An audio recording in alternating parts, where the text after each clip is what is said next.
Today, in class 5, we will be covering machine learning fundamentals. So, just like a recap, before going into supervised and unsupervised learning about different algorithms, how to compare them, how to find out the best algorithm for a best use case. I just wanted to do a recap since there are 4 classes completed till now, and there has been a week gaps. I just wanted to refresh your minds before we dive deep into the actual supervised and unsupervised. So by the end of this class, you will know how what machine learning is, how models are trained, what are the main algorithms, and how to choose between them. And you will also have a build and compare the multi-machine learning models from scratch using Python in our Google Colab. And so yeah, we have 3 hours in our hand. So let's use all of it well. And if anyone have any doubts during the session also, please mention. Yeah.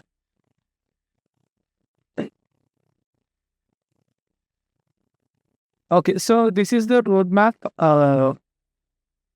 This is the roadmap for me have. So here is the plan. I have divided this entire session into 4. First, we cover what machine learning is. Again, just like a recap, I know we have gone through complete classes on machine learning, but just like a recap on what is machine learning. Second, we'll go for supervised and unsupervised. That is like the basis of machine learning. And third, we'll go through the training workflow and metrics in detail.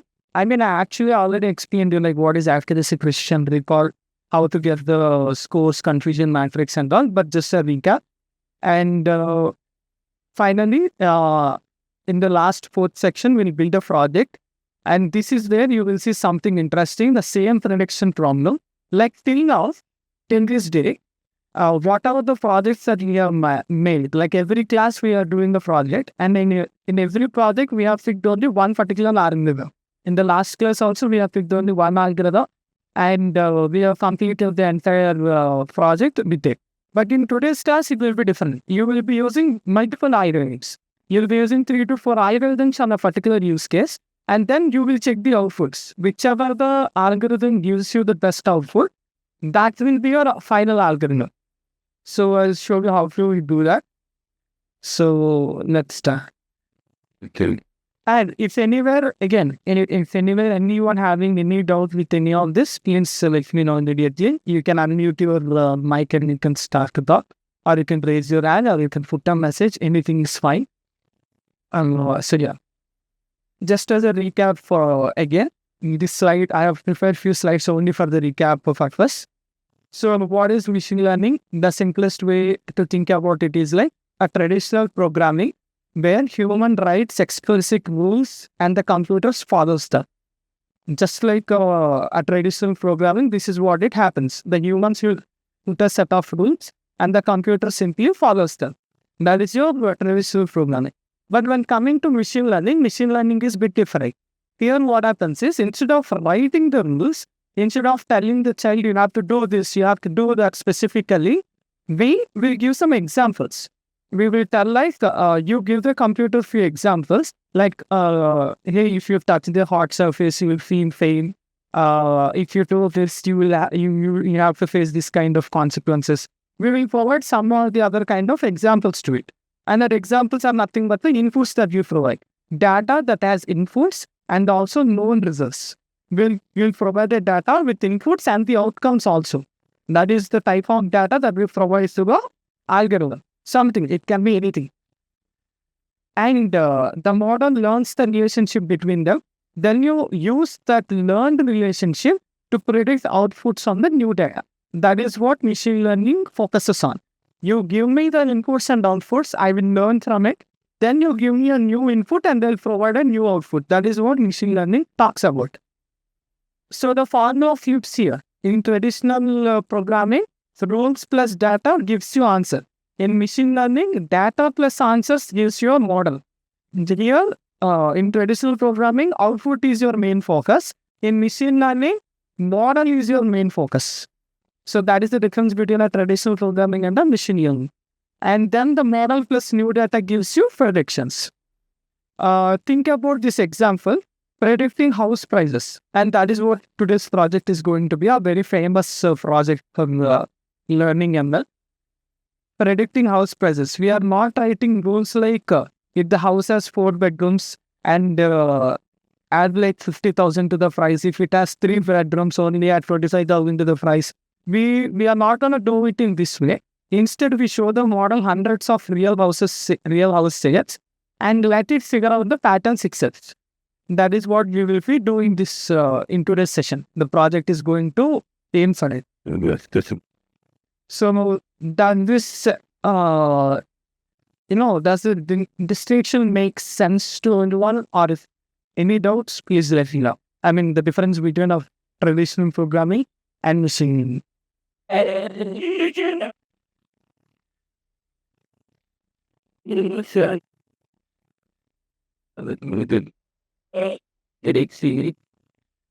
Hello, Shay.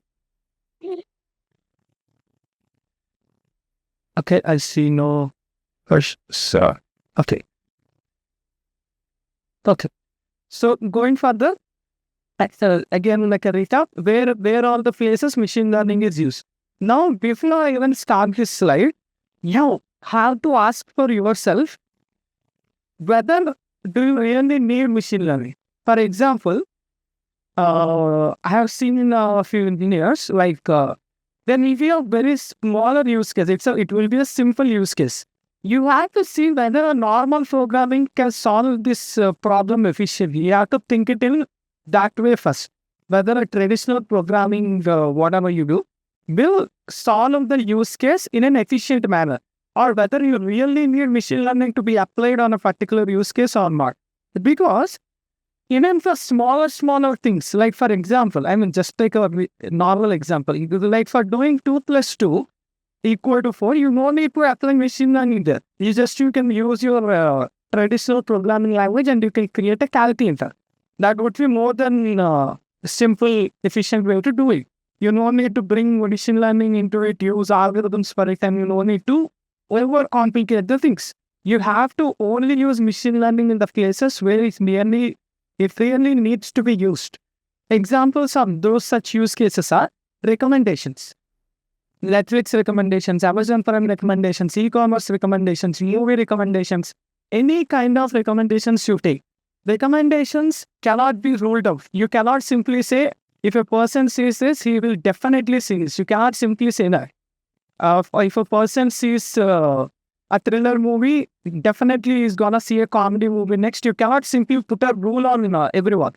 It has to be generalized to individuals. So that is where machine learning comes into place, because here we need to find the patterns. Patterns are more important in this particular use case. So a recommendation is what? Netflix, Spotify, Amazon. They learn your preferences from your behavior and recommend new content. Next, finance. Banks use it for credit, scoring, and fraud detection. You cannot simply put rules. Like for example, if a person sends $10,000, you cannot simply say it is a fraud. Maybe that person really sending the amount to someone. So you cannot simply put the rules on this kind of things. You need to find patterns. When your transaction gets flagged as suspicious, that is a classification model. So finance is one of the examples. And the next is healthcare. In healthcare, diagnosing illness from images, predicting patient risk scores, identifying drug interactions. These are classical examples of using machine learning in healthcare. Spam filters, that is your classification problem. Email providers classify messages as a spam or not spam. That is a text classification text. I still remember in a few years back, like go 15 to 20 years back, Gmail used to have spam. Gmail used to have a spam detector. But over that time, it used to be more like a if-else cases. Like if the email has an image and if the email has some external links, then it automatically used to move the email to a spam folder. But that created a lot of problem when companies used to advertise, and when technology started to improve, this started to fail. So that is when they moved it to machine learning classification for you. So now Gmail currently uses classification, not traditional programming. And next is self-driving cars, route optimization. Your Google Maps uses it, your Apple Maps uses it, your Tesla cars uses it. Prediction model runs hundreds of times per second. Every second it runs because there is some kind of hurdle in the road. Automatically it has to reroute and it has to optimize the route for you. So hundreds of times of predictions per second happens in self-driving automations example. And regression models, I just now gave you an example, like how house prices, sales forecasting, rent estimation, revenue prediction.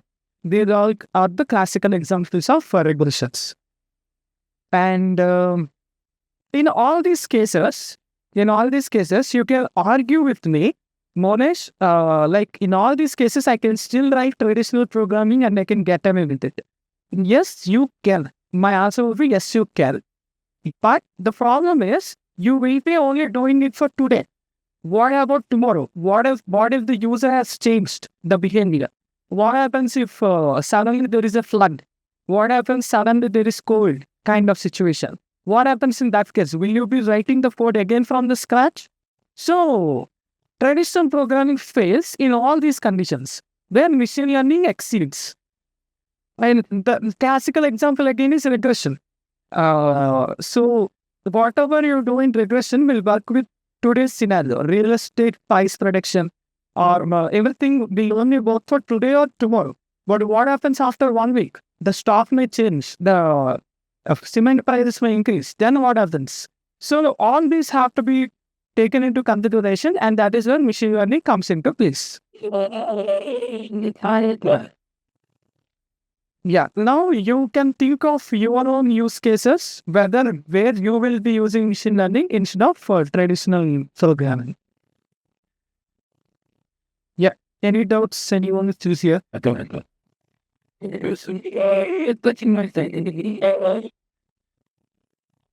Oh, hit please. Yeah, you got the concept. Yeah. So the next thing is, again, I know you already have gone through all of this. Recap. So features, labels, and rows. Before we train any model, before we make any model to get the pattern, every data set is a table. You have to know this before you train a model. Before you train any model, we need to understand the data structure. That is the first thing you have to think before you train a model. That is why I was always saying you have to be a data engineer first, data engineer or a data analyst first. Then only you can become an ML engineer. Without you being a data analyst or a data engineer mindset, you cannot directly go and say that you are an ML engineer. So first you have to understand the data. Every data set is a table in one or the other form. Each row is one example. Each row is one observation. Like for example, in a data set, every row is an experience for a child. Whether the child touches the hot surface, whether the child opens the fridge door and gets to experience the fresh air and in the cool air from the fridge, or first time the child experiences the air cooler, and first time the child eats something spicy. All of these are some life experiences, and each life experience you can think of it as a row. Each row is an example for the data set. Each column, each row is one example, one observation. For us, one row equals one house. I mean, the data set that I'm going to talk about in later project that we are going to do. In that data set, actually, this is the data set we are going to use. I looked over the Kaggle. I know this is 4 years back, but after looking at I've looked at nearly 10 to 12 data sets on house prices, I picked this one specifically so that the columns are good. You will be able to understand much more better is what I felt. So I picked this data set and we'll be using it. In that data set, each row is an example, one observation. For us, one row equals one house in that particular data set. And each column, Monish, you talked about rows as an example. What are columns here? Columns are like your variables. Like for example, here in the examples I told you for life experiences for a child, air cooler is a column. Hot surface is a column. Spicy food is a column. Each and every experiences with attached to a variable or a property is a column. So on what you are experiencing is that column, is a column. Each column is a variable. Some columns are inputs and some are targets. Yeah, there will be a target column also. The target column is your output. Whether the child experience positive feedback or a negative feedback is your target. Based on that, the child develops the intuition to do few things. So that is the example of a row and a column. Each row is an example or an observation. Each column is a variable or a property. Now, inputs are called features. Both when you combine these two, a row and a column, we get features. Feature inputs, your general inputs are your features. In our housing example, for example, bathrooms is a feature, age is a feature, location is a feature, score is a feature, garage specs is a feature, bedroom, footage, square footage, all of these are features. And these are the things we know before making a prediction. These are the things that we need to predict something. In the example of student, if a student will pass or fail, what is the name of the student? What is the age of the student? What is the roll number of the student? What is the number of hours studied for hours by the student? Whether the student is smart or not. All these are features. Again, you can argue with me, Monesh, for the prediction of a student being pass or fail. Why do you need his gender, or why do you need his name, or why do you need his ID? Here, features are nothing but everything that you know about something. There might be features that are important. There might be features which are not important. That is a separate argument. Features can be important. Features cannot be important. In the use case that we talked about regarding the student being pass or fail, here the name of the student is an unimportant feature, but still it is a feature. That is my argument. It is still a feature, but it is an unimportant feature. But here if you see the number of hours studied by the student, it is still a feature, but is an important feature. So everything that you know about something is a feature. But there again, in the subcategory, there will be important features and unimportant features. And as an ML engineer, you have to know what are the important features. Next. Yeah. And target. The target also called as a label. Here the target is your output, the thing that you want to predict. Whether what is the price of the house. For spam detection, whether the email is spam or not. In the student's case, whether the student fail or pass. This is called target. What you're achieving is your target. And we also call it as label. Remember it. It is called label.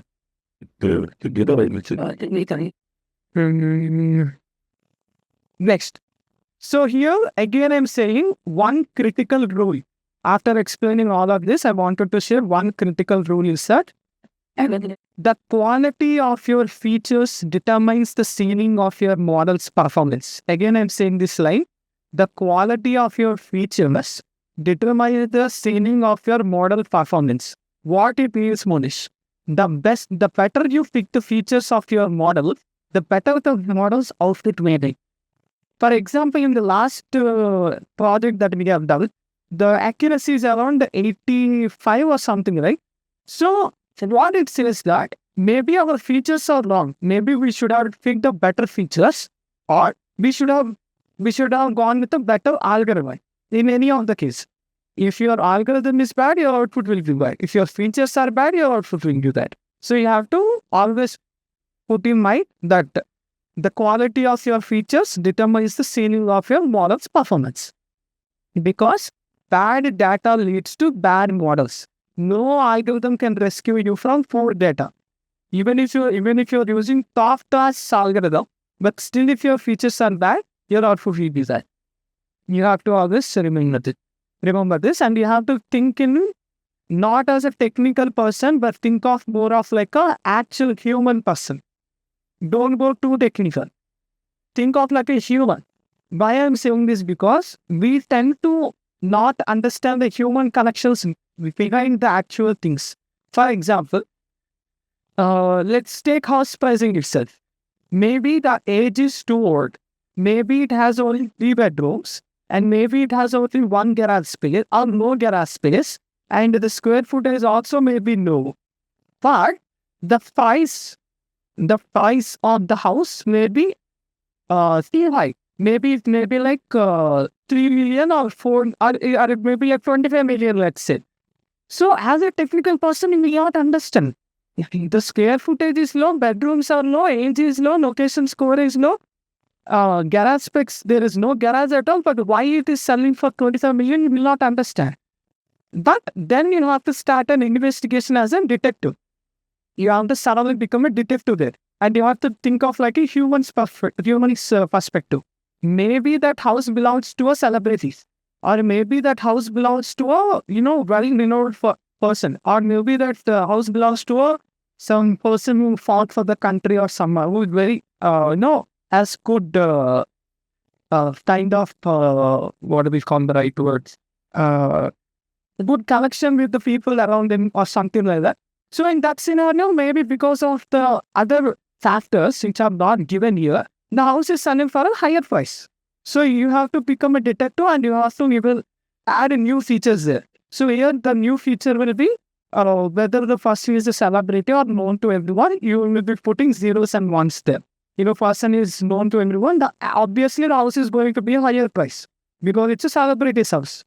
So you have to consider these kind of situations where a lot of engineers tend to not understand. Many engineers do this mistake. They go too technical into the features and they forget the human aspects around this. So I don't want you to do that. So I'm just giving you a heads up. That's very good. And one more thing that I thought of mentioning it in this slide is data leakage. Yeah, data leakage. Here, one more concept that you have to know is data leakage. When you're knowing about features and targeting, data leakage happens where information that would not be available at production time accidentally gets included in the features during training. Monesh, what are you talking about?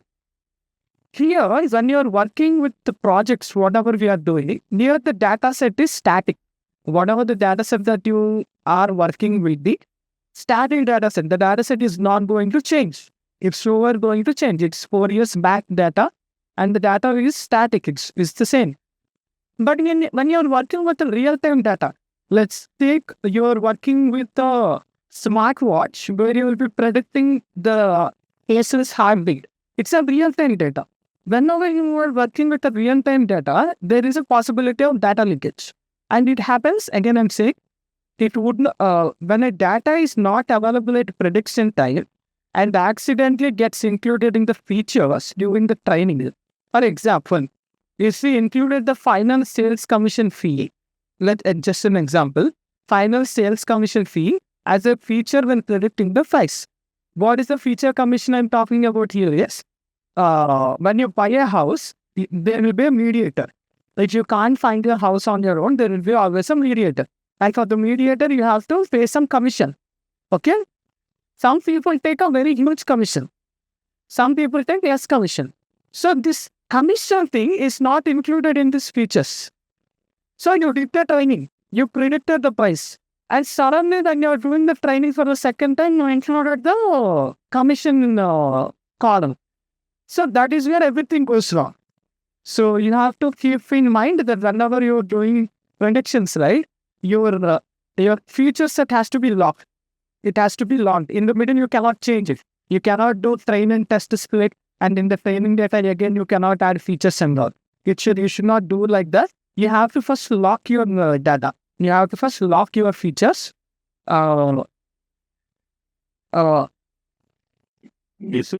Always you have to ask for yourself that, would I actually know this input at the moment of prediction or not? It's simple.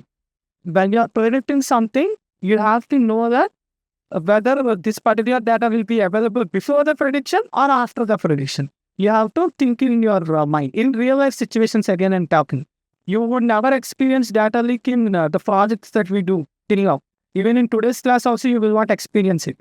Because whatever the data we are doing is already static, they are not going to change. But I'm talking about a real life scenario, real time data. So whenever you're doing a prediction, you have to always ask for yourself, Is there anything that I'm missing or anything that will come to me after prediction, after the prediction? So we have to put this in the mind before doing the predictions. Yeah. Any doubts till here? Anyone? Meeting, but it's not like, but it cold. Okay. Oh, no, I haven't cracked it. No, I understand. Until you did benefits. So let's take after the Nathan Peters habits and what are the rule of the life. I don't think I did it. In the first place itself, data leak should not happen. And if it happens, you have to just remove the all the prediction, whatever you have to do, you have done. You have to not take this into consideration. And you have to again retrain the model from the start using this particular new data, new column. Okay, so you said that right, you never use it actually like the it happen. Yeah, in the first place, it should not happen. Adopted. Yeah. Okay. Because one example I can say is, if data leakage happens, the very good example I can say, the smartwatches that we use, sometimes it happened to me. Whenever I'm riding a bicycle, if there is a bump. When I go on the bump with the bicycle, suddenly it calls 911. Why? Because it thinks that I was traveling at a particular speed, and suddenly a jolt was experienced by my watch, and it feels that I got into an accident or something, and it starts to do 911. But then I click on the side, and I will be putting it into the cycling mode. Then it understands, okay, this is in cycle mode, and if it was just a bump. So, this data came after the prediction. In these scenarios, we cannot stop it from happening. The user itself should put the mode before he actually does something. That's why we have different modes in the watches. Like when you're lifting something, or when you're running, when you're walking, there will be different modes for everything. Every mode, actually what every mode does for your model is, it tunes the parameters of your model. When you click on walk, it tunes the models. When you click on running, it will tune the models. Every time when you change that setting, right, the internal model parameters get to change. So that change happens because they are stopping the leakage of the data leakage problem that we discussed. Yeah. What is Yeah. so we think this thing that we're going to be able to do with the motion arrays is how to come data. Like static wise, right? What to do? We have not to align and walk the rights and back to the and also the others. This planet and the water would be using a region a lot of books, so it's fantastic. If the house frames change in the next year, then again we have to train the model. Okay. Yeah, there is there will be no one source of truth in model creations. Like we cannot train the model once and we can use it for 5 years, 2 years. It would not be possible. Every time a new data comes into PS, we have to train the model. It's why do you you can look the good the house and bodies? Yeah. Today and the coming years also we can predict if we have the year data on state. We can provide the data like from 1990 to 2010, and then we can predict the next 5 years of the timeline in the series. But listen, I like to look up to Yeah.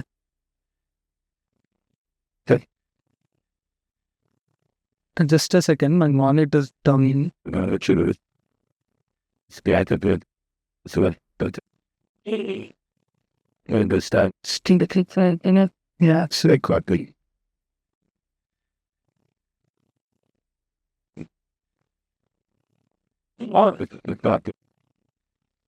Should. So, So yeah, that is your feature labels and those, and that is the data leakage. And the next, yeah, sorry, before when any doubts still? Okay.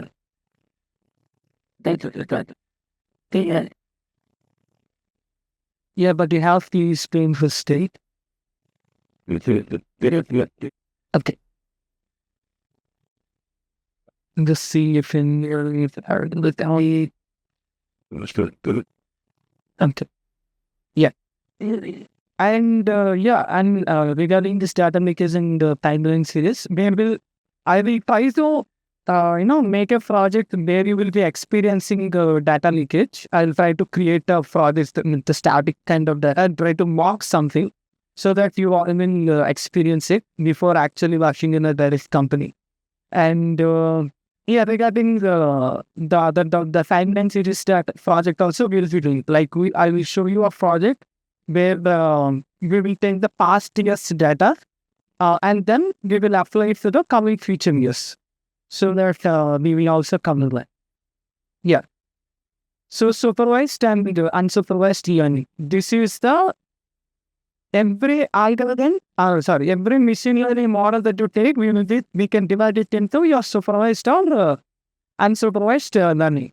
Now let's talk about the two main learning families, the two main categories in ML.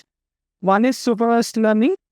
Here, the data set has a target column. Whatever you have seen, house predictions or whether the email is spam or not, whether the student will pass or fail, whether it is fraud or not. All of these are more of like a binary situations, like yes or no situations. We know the correct answers for each training row. The model learns a mapping from inputs to outputs by minimizing the difference between its predictions and the true values. That is what happens in the supervised learning. In the supervised learning, again, there are two types. One is regression and the other is classification. Regression, where the target is continuous, in the sense, not an assortment. In regression, the prediction is not assortment. For example, what will be the temperature in the afternoon? What will be the temperature tomorrow? What will be the temperature 2 days after this? What will be the size of the house? What marks will the school? What marks will the student acquire? These are continuous variables. These are not yes or no questions. If I ask a model, what will be the temperature tomorrow? And if the model answers me yes, what do I conclude with it? What kind of answer is that? If I ask for a temperature, it should be giving like 30 degrees or 28 degrees or Fahrenheit something, right? A number. I'm expecting a number. And if I ask the student what marks he will be getting, if the student says yes, then I won't understand, right? The sentence is not proper. He should be giving some number, like 80% or 90% something. So whenever your prediction is not a category, but rather continuous numbers, it can be numbers of strings or anything, doesn't matter. Whether if your target is continuous, like house prices, revenue, temperature, scopes, these are called regressions. These all comes under regressions. What the project that we are going to do today is regression. The project that we did yesterday, in the last class, is classification. Classification is different. Regression is different. So, Monesh, what is classification? Classification where your target is a category. Binary situations that I told. Like spam, not spam. Pass, fail. Fraud, not fraud. These all kind of situations. What kind of flower? Or flower 1, flower 2, flower 3. That is also a classification again. Flower 1, flower 2, flower 3. Or let's say what category the student will get his marks on, like grade A, grade B, grade C, grade D, grade E. That is again a classification. That is not regression. Because you can classify something. You can put them into classes. Like there is only grade A, there is only grade B. There is no in between grade A and B, right? You cannot say grade A 0.5. You cannot do grade B 0.5. You cannot do that. They are so static. So grade A, grade B, grade C, grade D. These all are concept of classification. Whether it is spam, not spam, pass, fail. or whether the movie is plot, the average, or so we will have this kind of things, right? This all comes under classification, where you can take something and you can put it into something. Regression is something that is continuous. We can do 0.1, 0.2, 0.3. There is no end. It is infinite. Kind of. It is kind of infinite, where you can put any number and it is very continuous. You can go into decimals as well in regressions. And house pricing is a regression problem, not a classification problem. Good. Let me give you one more example.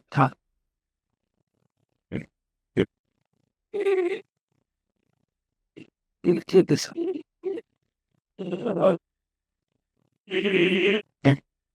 I'll tell you, I'll try to make it much more simpler. Take the same house problem, okay? You are buying a house. Now, there are two types of use cases. One use case is you want to predict the price. And here there is one more use case, whether you are thinking whether it is affordable or not. Affordable.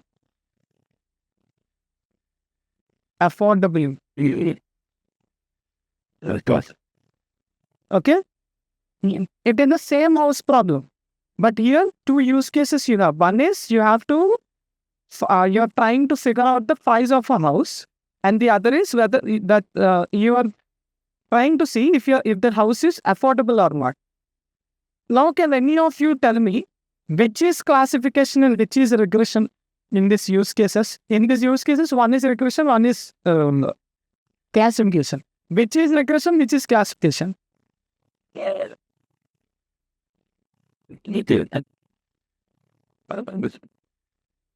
can even... Yes, sir. This one innovation that we're doing is classification. Regression is which one? Price. Price, yeah, correct. Regression is price, affordability is classification. Correct. Because here, price, you will be getting the values in like 2 million, 2.5 million, 3 million, or 100K, something like that. You cannot simply say the exact price, right? They're continuous. In affordability, only two things. Whether you are affordable or whether you are not affordable. That's all. So this comes under classification, where your target can be categorized. In regression, you cannot just categorize simply. So this is your regression problem. This is your classification. But both comes under supervised. Both comes under supervised. Because supervised learning, the data set has a target column. We know the correct answers for each training row. The model learns a mapping from inputs to outputs by minimizing the differences to make the predictions. And what do we say? There will be few columns and there will be a target column. Then you say it is supervised learning. Then what is unsupervised? Unsupervised learning, there is no target column. There will be no target column. Nothing. There is no yes or no. Nothing. What is a target column? What it means to have a no target column? The model has to find structure on its own. It's very hard to work on unsupervised learning rather than a supervised learning. The most common example is clustering. Grouping similar customers together or finding product segments that behave alike. This one. Best example I can give for unsupervised learning is you making friendships. You making real friendships again. I don't want to bring other kind of thing. Yeah, you making real emotional bonding kind of friendships, real emotional bonding relationships is your unsupervised learning. You cannot simply put the rules and conditions on how you make the relationship. That is how human nature works, right? If you put something like that, then it becomes supervised. Because you're doing for a purpose. You have a particular rules and only because of rules you're doing something. But in unsupervised learning is something like a child going to the school for the first time and like there will be no rules and even the parents will not know, the teachers will not know, But after a few months, suddenly you will find a group around the child. Automatically it happens. How it happens, we cannot say.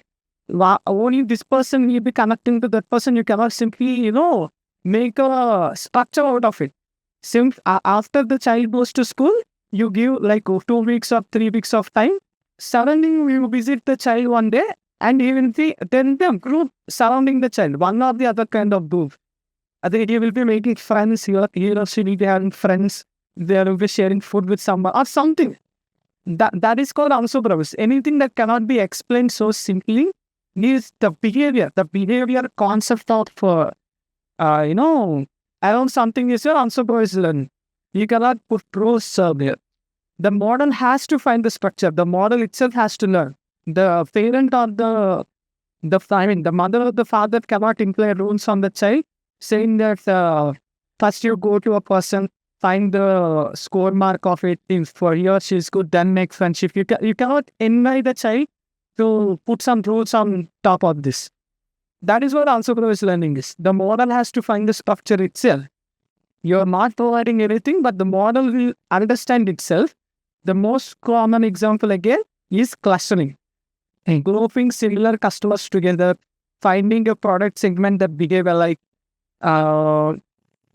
People who buys bread, people who buys oil will be categorized. All these sorts of things comes under unsupervised learning. Again, I'm saying if you pick any project, supervised learning will be very editable. It will be very straightforward to do.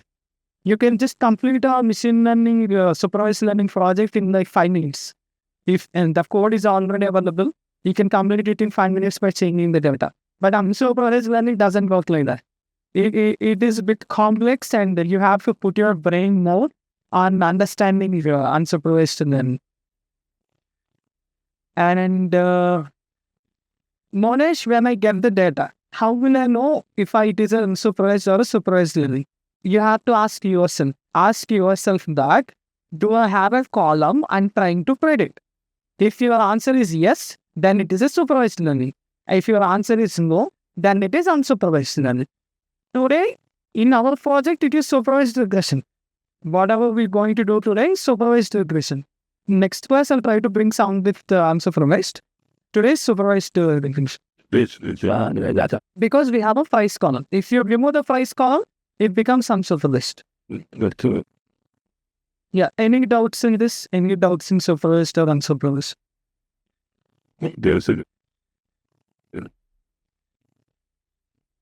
Again, I'm saying just to make things more clear, if anyone of you are not understand the difference, again, the child example, the child touching the hot surface and understanding the pain for the first time is a supervised learning. Because there are set of rules, there are set of physical components, physical and chemical things that are involved, which the child understands, and he will get to know, okay, hot surface means I should not touch. That's all. There the learning completed. If it is a hot surface, done. I should not touch it.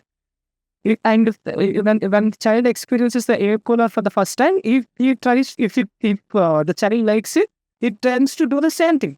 Because it's a positive feedback. That is again supervised learning. Because how we understood is like cool air on a hot day touching to the face, he feels good and he wants to repeat it. That is supervised learning. Unsupervised learning is like child going to a class or a school for the first time and making relationships.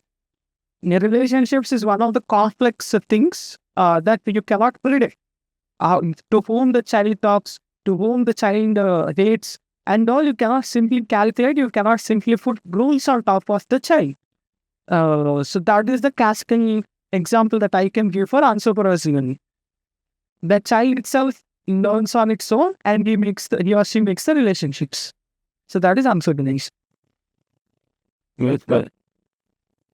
Okay. Yeah, if any doubts, please refrain. Moresh, now in supervised, you said there are two things. One is regression and the other is classification. I just explained in it, but just one more thing. Regression, again I'm saying, Because you have to do all these kinds of things. When you start a project, you don't directly start a project. You have to classify in your brain whether it is supervised or unsupervised. If it is supervised, whether it is regression or classification. All of these things have to go in your mind. Regression is, again, if the output is something that you are looking for a continuous thing, then it is regression. Like your temperature, your marks, your weight, distance and all. Classification is something like spam, not spam, positive, negative, fraud, not fraud, pass or fail, hit, superhit, flop, average, utter flop. Anything. It may not be only 2 outcomes, it can be 5 outcomes, it can be 6 outcomes. But if you can distinct the outcomes, then it is classification. If you cannot distinct, it is regression. And the typical metrics for the regression is, metrics in the sense the things that we use to score the model is MAE, MSE, RMSE, R-square. I'll tell you what they are. In regression we'll be doing today, right? I'll explain you what these are. These are the metrics we use for giving a score for a model. Classification is accuracy, precision, recall, and F1 score, which I've already talked in the previous things. And in today's class, house price prediction, which is a regression problem because price is numeric and continuous. Again, model training flow, just like a recap, we have already seen the entire flow, but whatever we have seen it for classification. One is, then if you are saying the training that we had for classification, then what is this? This is also a training workflow. This is for regression. One is, why are you showing it separately? There is no separation. Both are seen. Just for recap purposes, I have put it here. But for even if it is prediction, whether if it is regression or whether if it is classification, both are supervised. So supervised model training is the same. The flow is the same. There is no difference. So first you define the problem on what you are predicting and why you are predicting. Then you will prepare the data. You will clean the value. You will separate the types. You will be fitting out the missing data types. You will split the data into training and splitting, as training and testing. And step 4, you train the model, choose an algorithm, fit into the training data. Step 5, you will be evaluating, check the error matrix, looking at individual prediction, decide whether to change the model or to improve the data. All of this happens in a loop. Our friend asked a question like, what happens if the next year the house prices changes? Then again, you have to continuously doing this. After evaluating, you will have a model, right? Again, you have to come to define the problem, preparing the data, splitting the data, training the model, evaluate again. The process repeats itself. There is no end. And this is the same result. You have GPT-1, GPT-2, GPT-3, GPT-4, GPT-5. GPT-6 will be coming, 7 will be coming, 8 will be coming, 9 will be coming. Like there will be GPT-23, 28, 30, 43. It will be keep on going. Why? Because this is a problem. One student of me asked the same question in a different batch. He asked me like, Monish, why is that Gemini 2.5 and why is there Gemini 3? They can simply remove the 2.5 and they can replace with the 3 is what the question is.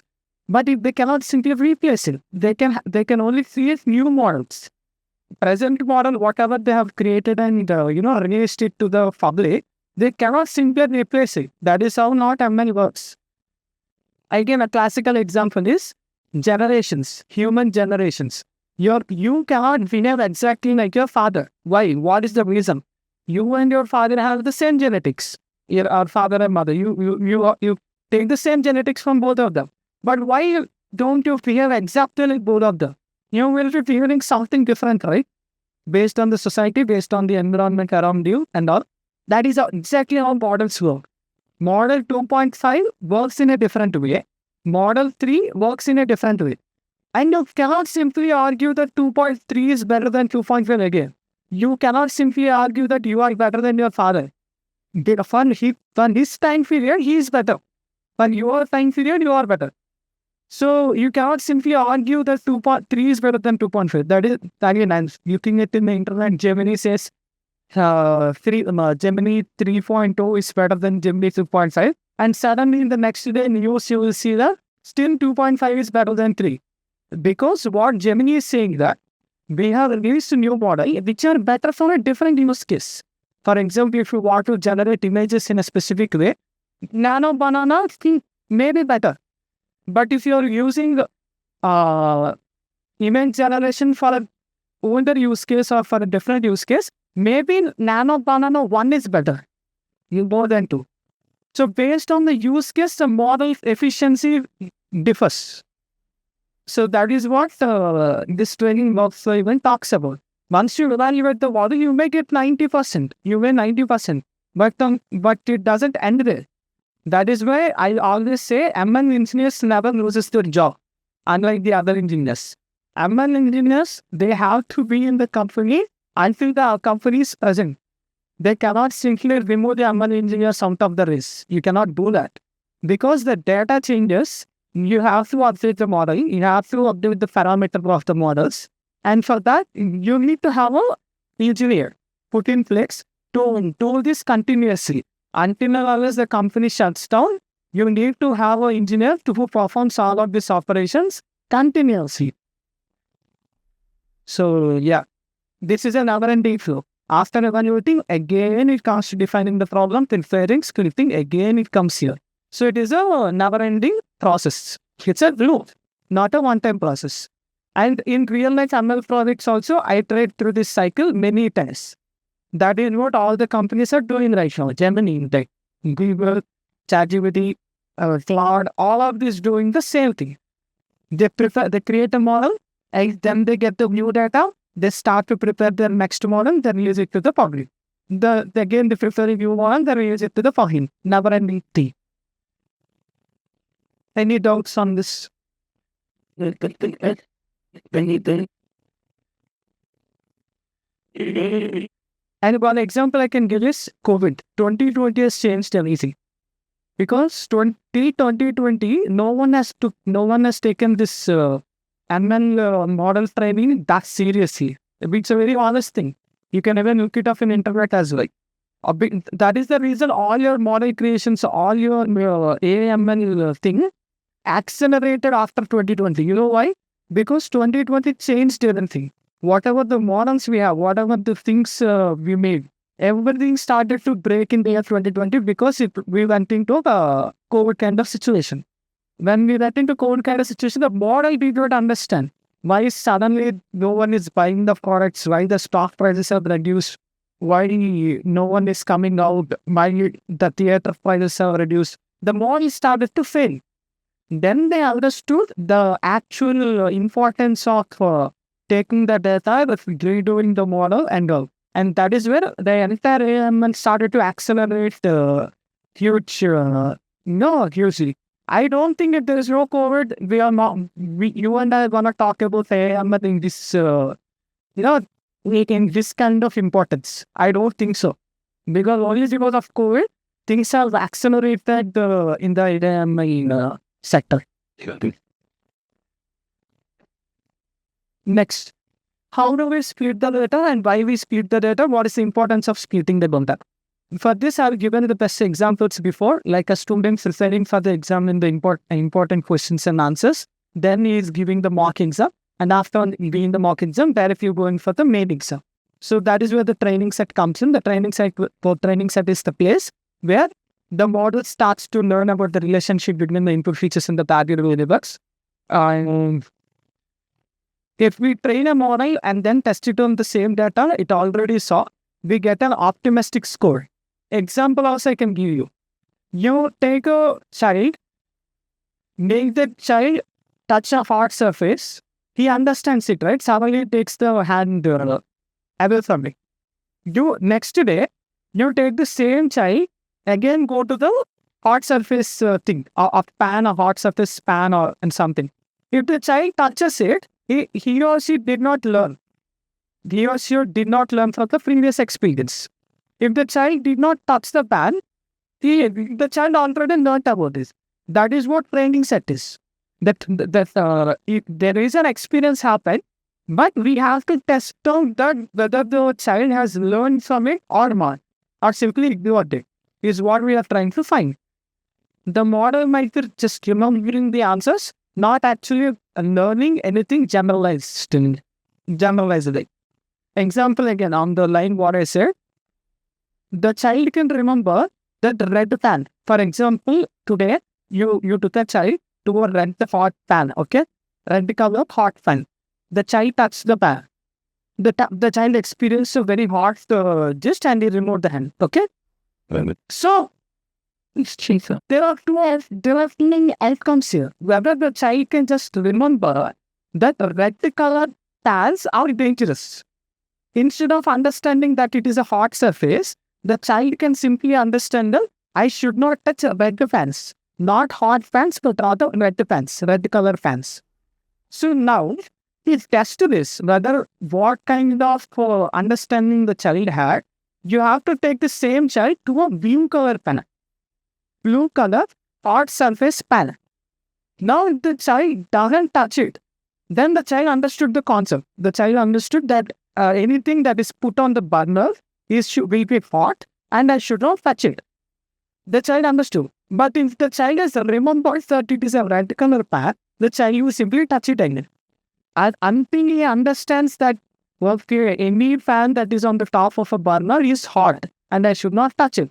Until the child understands this concept, he will keep on touching the fans.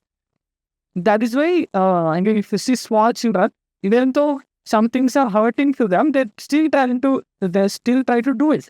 Because they still did not get the grasp of the actual thing that is hurting them. The same applies to humans as adults as well. So, yeah, that is an example. That is where training happens. You have to make sure as an engineer that your model actually understands rather than remembering the things. It should not remember, but rather you have to make the model understand. And the code will tell you all those things. And the training set is where the model learns from. What is this validation mode? The validation set is actually optional. It is actually optional. The validation set is used when you are tuning settings and you want to compare options without burning your test set. The example I gave you, right? The blue pan, green pan, different color pans, that is your validation set. Just to see if your model understood or not properly, you are using a validation set. Validation set I did not bring in the previous classes. I only talked about training and testing. But there is a middle area, validation area. Validation area is the example that I just gave. Changing the pan color, changing the burner color, changing the stove type, and checking if the child understood or not. That is the validation set. Used when you are tuning settings and you want to compare options. Next is the test set. Test set represents the real world. It must stay untouched during the training and tuning. And it should only use it once at the very end. Only at the very end you use the test set. But this is the final confirmation. Test set will always be the final confirmation. You cannot just say I'm using test set for checking things and all. No. Test set is a final confirmation of anything, of your model. And a typical split happens at 80-20. 80% will be going to the training data, 20% will be going to the testing data. And Monish, training 80, test 20 you send. What happens if I use validation ones? Then you separate the data into 60, 20, 20. 60% will be training, 60% will be validation. 20% will be validation, 20% will be test set. And all the algorithms that we are going to train today, we'll be doing it in the same split. We'll be taking only 80-20. For today's project, I don't want to take validation, but I'll take a validation set in the future projects. For this particular project, I don't think validation matters much. So for the next projects, I'll bring validation into field. All the 4 algorithms that we do today, 80-20 only. 80 training, 20 testing. Yeah, any doubt we hear?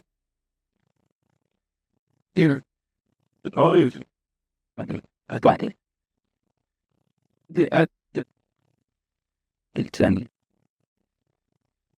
You're getting right here. If any doubts, please let me know. I can even go back. I can go back and explain.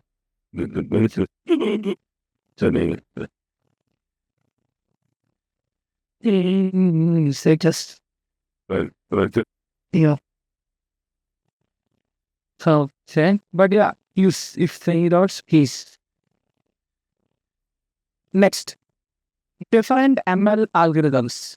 You have different. Not only this, I just have put only 9 here, just for simplicity. There are lots of algorithms. You can go to internet, Wikipedia, ML algorithms.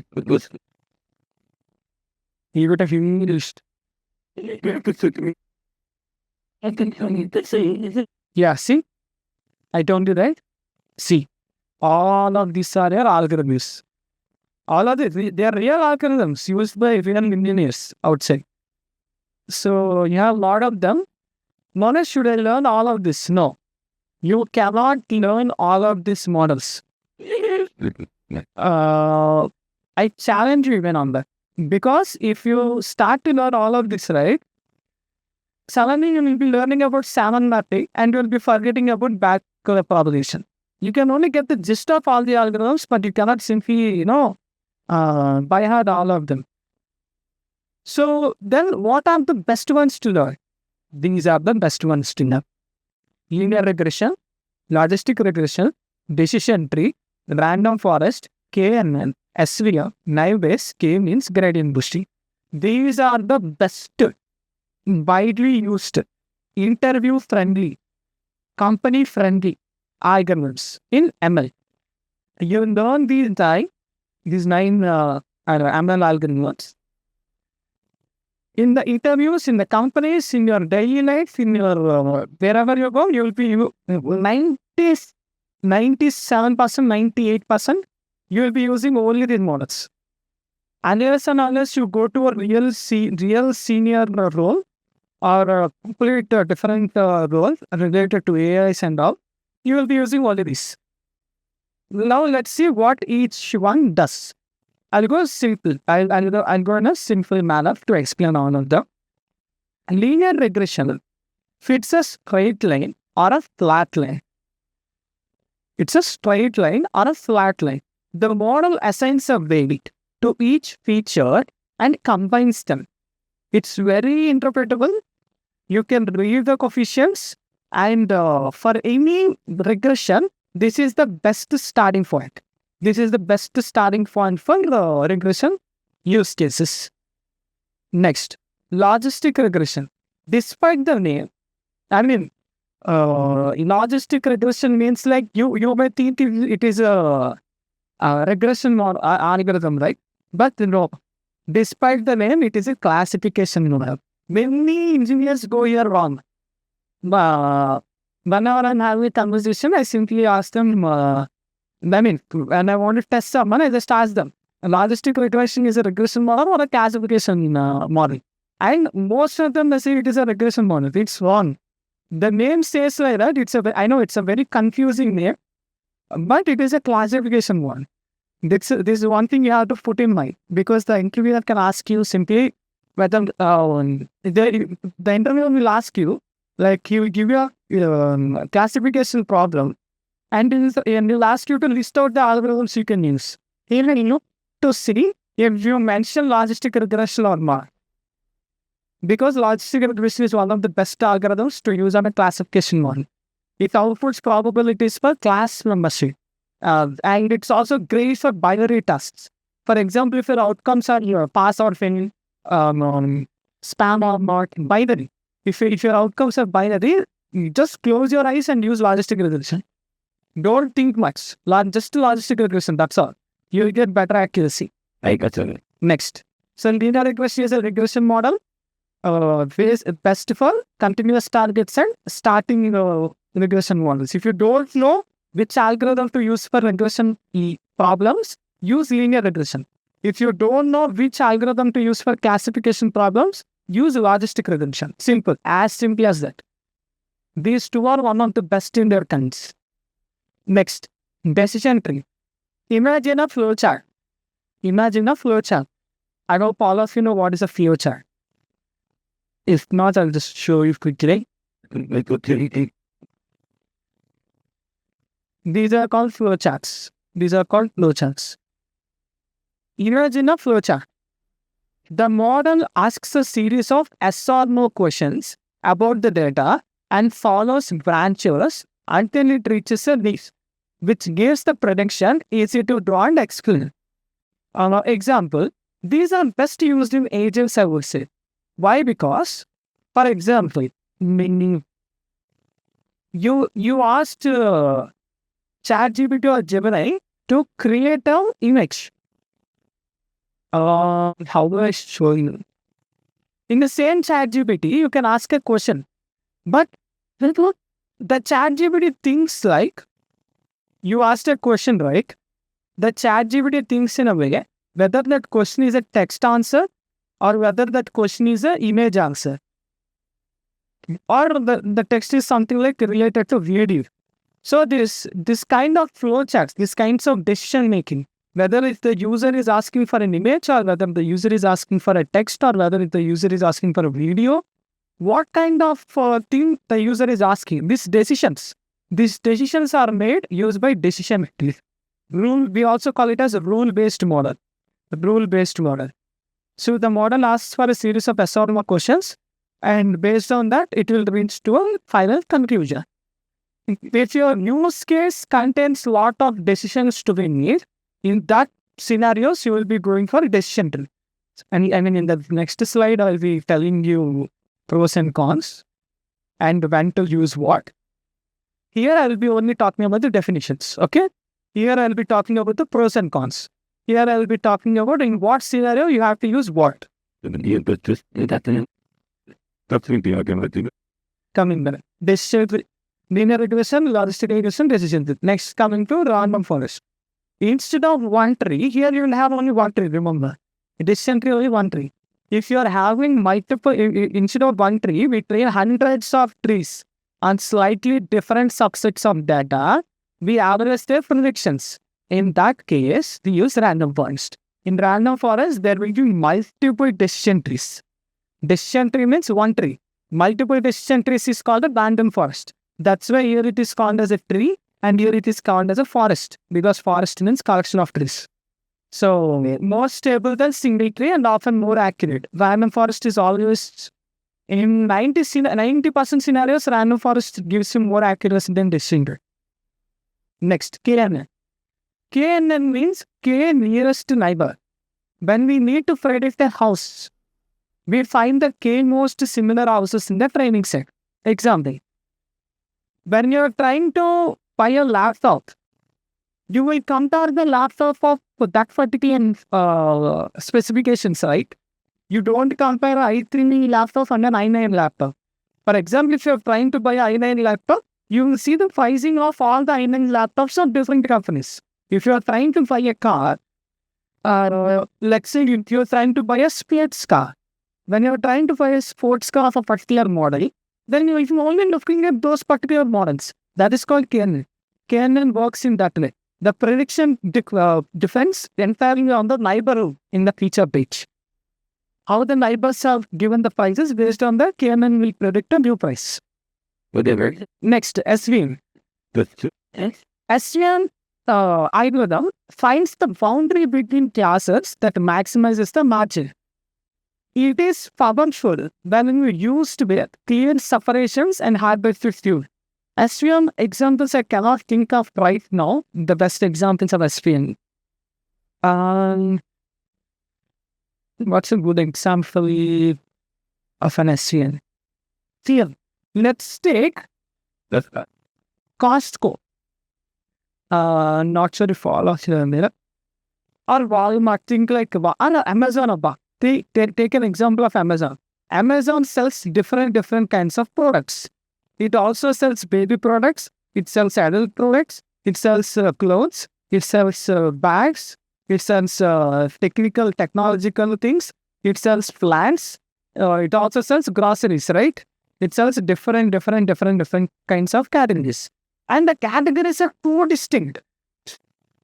Baby products is a completely distinct product from technology, from buying laptops. Laptops category is completely different and baby products category is completely different. So when you have a distinct category, when you have a categories that can be separated in a broader perspective, then we use SVM. Because it itself finds the boundaries between classes and maximizes the margin. Whenever you know this kind of use case exists, then you can go for SVM. Next is naive-based. Naive-based model or algorithm is a kind of probabilistic model popular for text because it works well with high-dimensional sparse speeches. Manish, what are you talking about? What is this popular for the text? Whenever you are trying to create a sentence, like if, for example, if you ask ChatGPT to write a poem, in a poem, the first word can be the. The next word can be any word. There are billions of possibilities for a word to come there. What is the best probability to come after the? The word the is calculated by naive-bayes. For example, take this line, fast probabilistic method, right? After fast, what word to be put here? What word to be put here is based on the probability of different words, and the probability is calculated by naive-bayes. So it is probabilistic modeling. Whenever you are working mostly on a probability, like what is the probability of a student passes or fails? What is the probability of something to happen? What is the probability of this happening, then that? What is the probability if that doesn't happen? All this, whenever your use case turns around the probability, then it's naive-bayes. Next is k-means. K-means algorithm is a clustering algorithm. The difference between KNN and k-means is, here k-means is unsupervised. K-means is unsupervised. It's a clustering algorithm, groups data into k clusters by minimizing within cluster distance. So if you want to perform a clustering algorithm in an unsupervised learning kind of use case, then you go for k-means. Next is gradient boosting. Gradient boosting, I cannot talk more about it right now, but in future I'll talk about it. Gradient boosting uses like XGBoost, Light GBM, Cat Boost, all these kinds of libraries of scikit-learn falls into gradient boosting. They build trees one at a time, where each tree corrects the errors of the previous one. I know it's a bit complex than what we already need. So a new tree will be created. That tree will correct if there is any mistake that was created by the old tree. So if it checks for every tree, if some tree is going somewhere wrong, a new tree will be created and it will fix it. So it frequently wins the competitions usually. If you want a complex algorithm that you want to work on some model, that you should get a very good accuracy and it should be right most of the time, gradient boosting is your algorithm. Gradient boosting frequently wins the competitions. Because it's a bit more complex as well. That's why I'm not talking much of it. But come back to others, gradient boosting is something that is to be for to understand. In the rest of the things, I feel they are much more simpler. Yeah, any doubts in this 9 algorithm, just the definitions part. Still, I will be talking about this. I'm just talking the pros and cons, and I will be talking when it is what. Yeah, but before that, any doubts in this, the definition part of the algorithms? Then you can do it.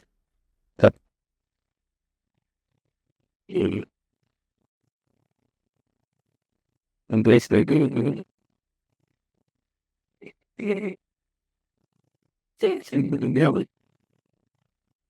that's the base.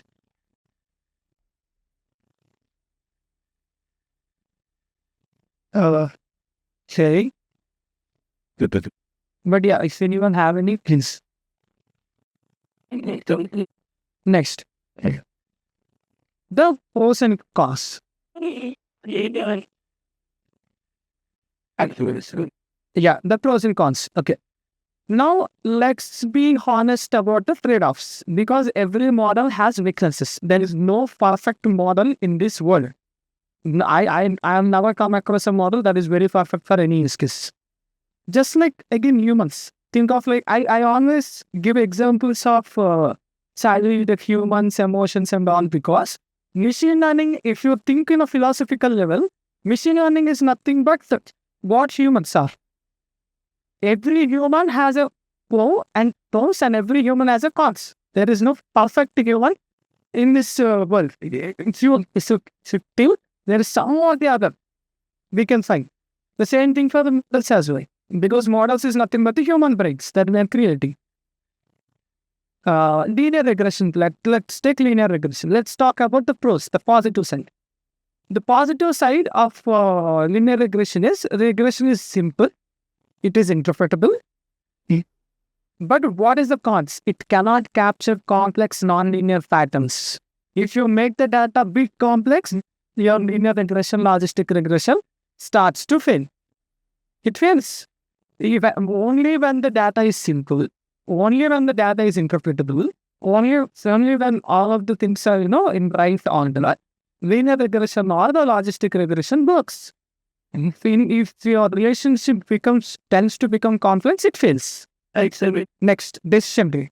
For decision trees, they are very easy to explain and visualize. That is the pros. It is easy to visualize, easy to explain. But what are the cons? A deep constrained tree can memorize every row in the training set, but that also leads to overfitting. We fix this by limiting the depth. We can fix it for a level. We can fix it, but it's not completely solvable. Next, coming to random forest. And I'll be giving you this presentation, and I'll be sending you this presentation as a notes. Next, random forest. Forest is much more robust than a single tree and usually gives stronger results. That is the pros. Cons? The downside is that you use the simple explainability of one tree, and it takes more memory, more processing power, more computational power for random forest. That is the cons. KNN. KNN is intuitive, but slow at prediction time because it searches through all training rows of each input, and it also requires feature scaling. If error is in thousands and garage is like 0 or 1, KNN will be dominated by the area. So you have to also think about the features, you have to think about the future things, you have to see which one has more weight. So all of this is a cons for KNN. Then what is SVM? For SVM is powerful. First of all, I will say SVM is very powerful, but has hyperparameters to tune and does not scale well to very large data sets. If the data set is very large, it tends to fail. It tends to categorize. Why? Because the same person who I buy a laptop can also buy baby products. Maybe I have a newborn and I'm also looking for a laptop. Then in that scenario, what I'll do, I'll buy a laptop and I'll also buy baby products. So when the data set and categorization, widely increases, things tend to fail. Oh, What? again, my monitor from me just deleting it. It's not just the fact that like but bad. And I guess and so out. That was the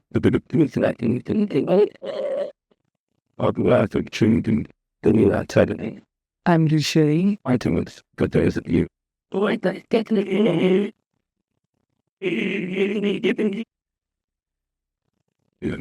I need to bet. It is. The bet. Yeah, that is SVM. Next is K-means. K-means is simple for unsupervised problems, but require you to specify the number of cluster upfront, which is often unknown. You have to mention a parameter for clusters, but usually it is unknown. You have to guess it. If you guess it, your accuracy goes somewhere. So that is the cons of K-means. So these are the pros and cons of different commonly used models.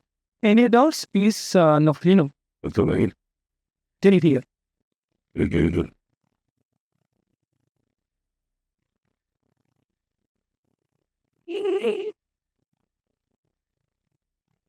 Say. Yeah, but here's if anyone in please comment. Next. Which model to pick in which scenario? If you, before I start, this slide that I'm showing you now is one of the most practical in this whole class. The entire class, I created this entire class just to teach you this one slide. Because most of the engineers, they go wrong in this. If you can take a screenshot or share this presentation with you, only take this slide apart and save it somewhere. Or you can find even in internet also, save this as a cheat sheet or a chat sheet somewhere. It will be useful. Many engineers should think they won't go wrong, but the most of them, they go wrong in only picking the money. If you need to predict a continuous number, if you need to pick a continuous number and want a fast, explainable baseline, start with linear regression. Simple. Start with linear regression. If it is not accurate enough, only after testing linear regression, right? If it is not accurate enough, then you move to random forest regressor. Monesh, why not? I can directly go to random forest. Why I have to start with linear regression model? Because linear regression is cheap. Random forest regression is costly. Here, when I say cheap and costly, I'm talking about the computational power. Even if you have i3 laptop, linear regression works fine. If you have an i3 laptop and if you don't random forest regressor, it takes like hours of time. So you first try to use linear regression on your model if it is a continuous variable thing. If it doesn't work, then go to random forest. Next, if you need a business person to be able to read and understand the decision rules, use a decision tree with limited depth. It is not always the most accurate, but it is the most communicable. It is the most communicable algorithm that is out there, decision tree. And if decision tree is not giving you the right outcome, then go for the clear forest. I mean, the random forest is there. You go to that. Go to prune tree algorithm or random forest algorithm. Next. If you want the strongest performance on the tabular data, strongest performance, try to use random forest. If random forest is not yielding the right results, go for gradient boosting. Man, gradient boosting will give you the best accuracies, best outcomes when used for a tabular data. But it has a higher computational power. It is costly, but God, it gives the best accuracies, best things for tabular data. Gradient boosting. Next is, if your data set is small and it is local, it is more of local, like only for a region or for team or for individuals, then you can use scanner. And in any case, if KNN fails, go to SEL, the next best option. Yeah. And if you have no labels, let's say if you have no labels, but you still want to get the groups and all, you'll be using k-means, and if obviously k-means not giving you good results, you'll go for hierarchy clustering algorithm. And I've mentioned the risks here, and I've mentioned the reason on why you'd be using it. Here the key insight is, there is no single best algorithm. Again and again I'm saying, there is no single best algorithm. The right choice depends on your data. Your accuracy needs, your interpretability needs, and your constraints. Based on that, you will be picking up the use case and you will be picking up the algorithm. There is no perfect individual human. Based on your needs, based on your choices, based on your knowledge, based on your feelings, you will be choosing a person. The same way. There's no single best algorithm. Based on your use cases, your interpretability, your accuracy, your constraints, then be choosing the model. You can choose any model. So on the Wikipedia shared, right? You can pick any image.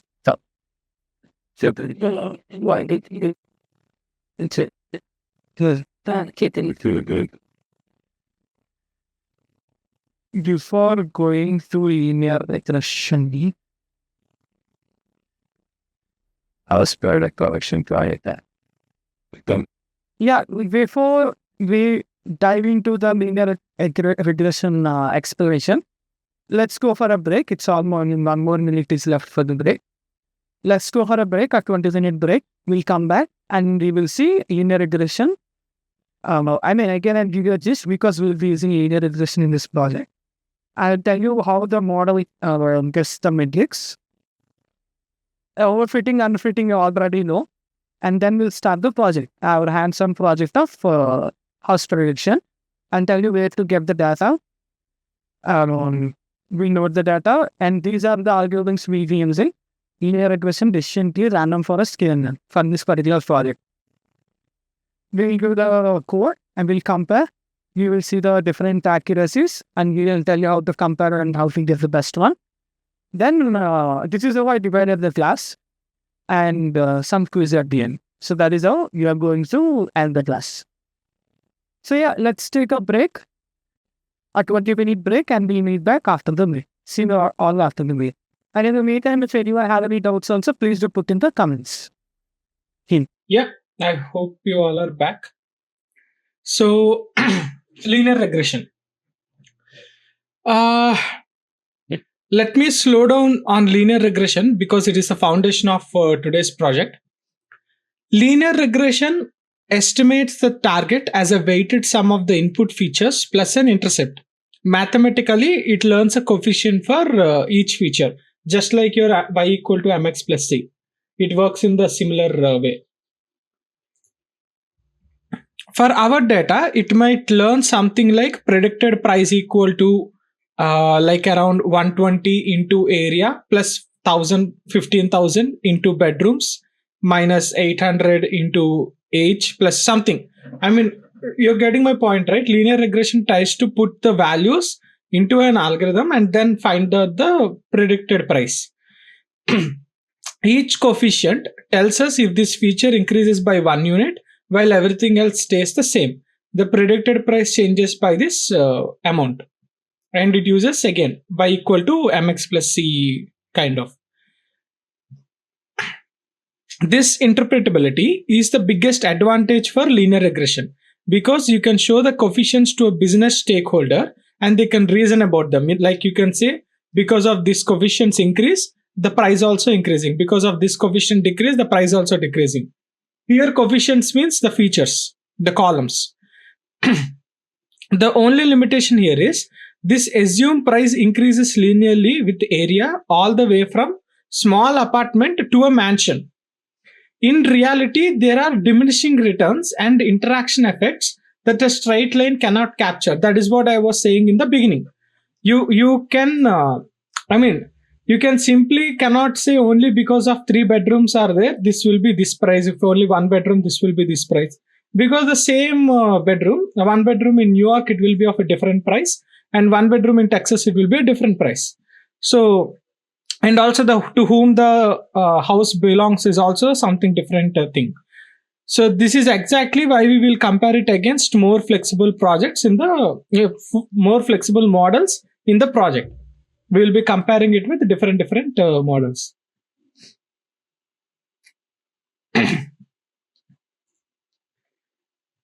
Next, how we'll be evaluating the model of linear regression. For regression models, there will be MAE, RMSE, R-square and all. So what is MAE? MAE stands for mean absolute error. It stands for mean absolute error.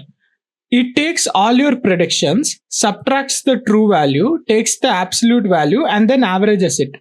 If the more in detail about MAE, RMSE, R-square in the project when I get the results right by the code, at that time I'll show you on how MAE, RMSE all gets the score and how it is calculated. But if MA is 18,000, let's say, it means on average, your model is off by 18,000. It's plus or minus 18,000 to the predicted price. That is what MAE tells. For example, you're buying a shirt. And if the MAE is $5, then it means that the error possibility is -5 or +5. Which means if the original price of the shirt is $20, your model may predict 25 or 15. It can be plus or minus. That is what MAE stands for. Mean absolute error. whatever the value we get for MAE is the probability of plus or minus to the original value. That is what MAE tells us. Next, RMSE. In RMSE, the full form is root mean squared error. Root mean squared error. It's similar to MAE, but you square the errors before averaging. Then take the square root.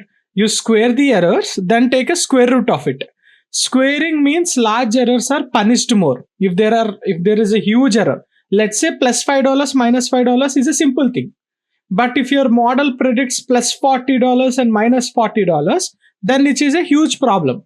So when these kind of huge errors are there, it punishes the model in a large way. So if you predict 200k on a 400k house, that large miss affects RMSE much more than RME. So when RMSE is huge, we can get to know, okay, this model is somewhere bad. We'll get to know about all these things. Next is R squared. R square only ranges from 0 to 1. Remember this. R square value only ranges from 0 to 1. A score of 0.82 for suppose means the model explains 82% of the variance in price. Higher is better. Whenever your model's R square is higher, it means the model is good. For example, if it is 9.2, it is 92%. If it is 8.0, it is 80%. If it is 0.92, it is 92%. If it is 0.82, it is 82%. The value will be only from 0 to 1. Where 1 stands for very good accuracy, 0 stands for bad accuracy. My recommendation is always report MAE and RMSE in dollar terms alongside R square. That way, the audience understands both relative fit and absolute error size. In this project, we will pair all these three sides by each for each model. I'll show you how each model gives you different values. And in the code, after the code, I will once again explain it to you. So MAE means what is the error possibility? What is the range? If your original t-shirt size is $20 and if MAE is $5, which means that the model predicts your t-shirt $25 or $15, not 20, 25 or 15, plus 5 or minus 5.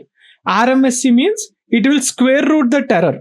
So that 5, whatever the error is there, it becomes 25. So we will get to know, okay, if RMSE value is high, then there is some error in the model. We'll get to know about it. R square is the actual accuracy. Any doubts, anyone till here?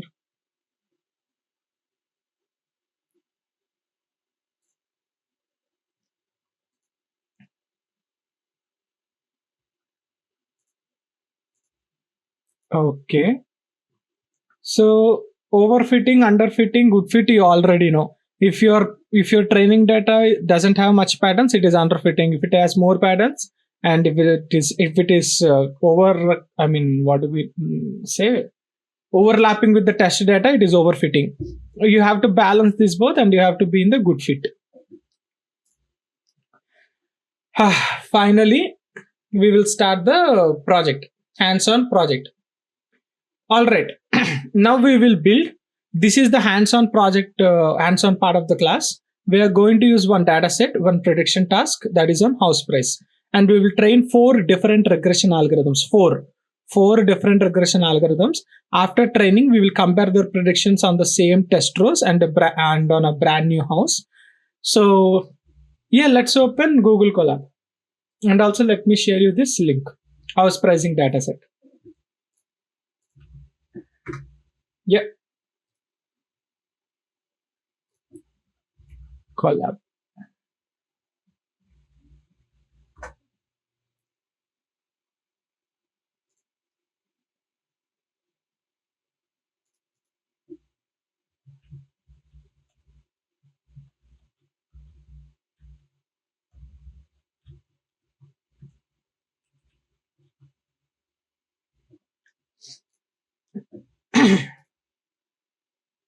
And don't worry about the time.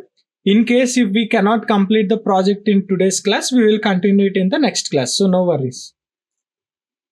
We are already way ahead from what we planned in the curriculum. So we are good with the pace.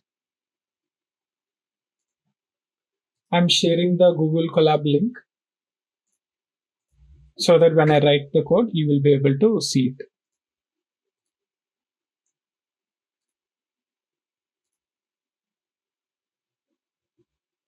Okay, what I told you, first of all, whenever you're writing the code, whenever you looking at, starting the project, we know that it is a regression model because that is what we have talked so far. We know it is a regression model. We know it is on housing and all.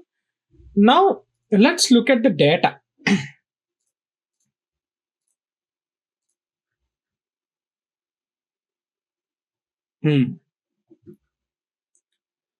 Okay, you have price data in dollars. This is in dollars. By just looking at it, we can understand that it is in dollars. Then we have area, square footage of the house. We have bedrooms, number of bedrooms. We have bathrooms, number of bathrooms. We have the stories, number of stories, like stories in the sense floors, number of floors. Still, what we have. We have main road, whether it is connected to the main road. We have guest room, we have basement, we have hot water heating, we have air conditioning. Okay.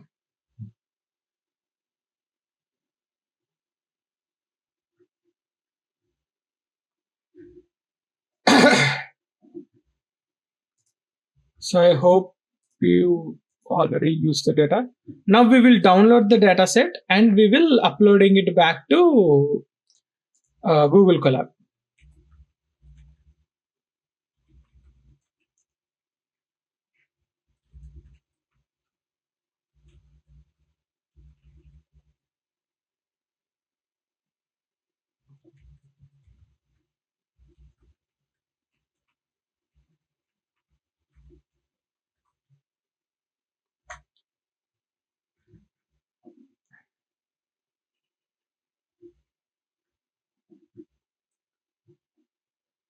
Did you make yours ready, right? I'm just waiting whether, if anyone is trying to create a Google Colab and if anyone is trying to download the data set and re-upload back, I'm just waiting for them. If anyone of you are wondering how to download, just click on download. Here you will have the link. Actually, you can use this link to directly use it in Google Colab, or you can also download it. Anyway, use it. It's up to you. Let's do.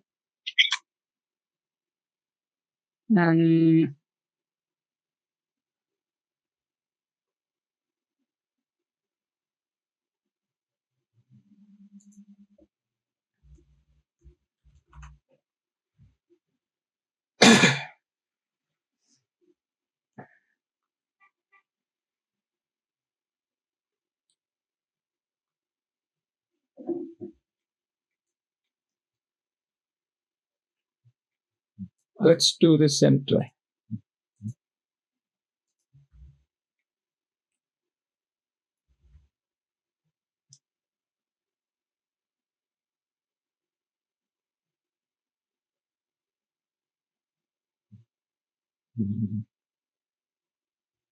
Oh, I forgot. See, runtime, change runtime, T for GPU. So when I put this code, automatically it goes to Kaggle. It fetches the file and it puts it into here. Is it loaded? Kaggle. See, Kaggle input, and let's wait.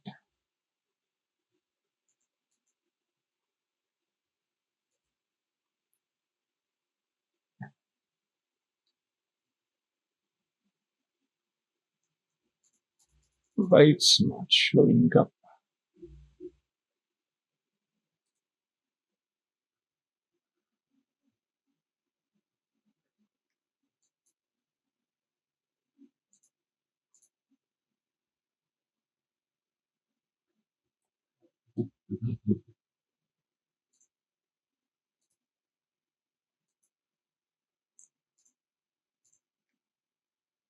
I'm not sure why it is not showing up in the Google Colab, but here it says it downloaded.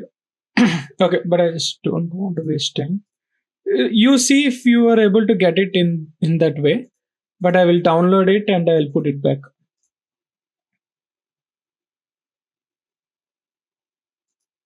It worked for me. It did put the CSV file. You are able to see, right?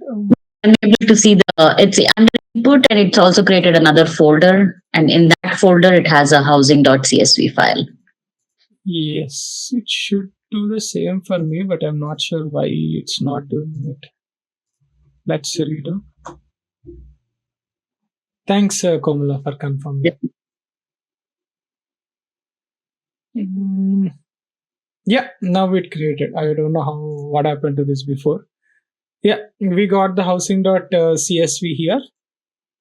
Let me open it and show it to you. So we have price, area, bedrooms, bathrooms, stories, guest room, basement, and all. We have a category variable also, furnishing status, and price will be our target. Our target will be the price. Okay.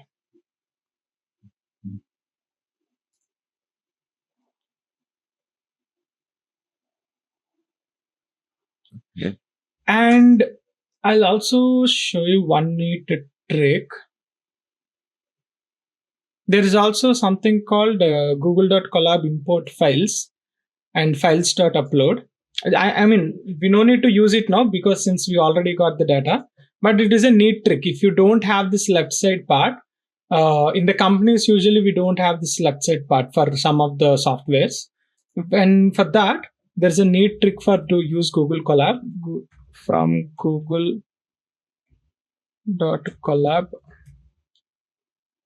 import files uploaded equals to files.upload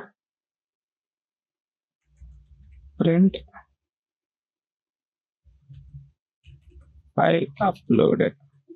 So when you run this cell, right, here in Google Colab, you will have an option, a neat option to choose files. When you click on choose files, this will open and you can select whatever file you like and you just upload it. This is one neat little trick.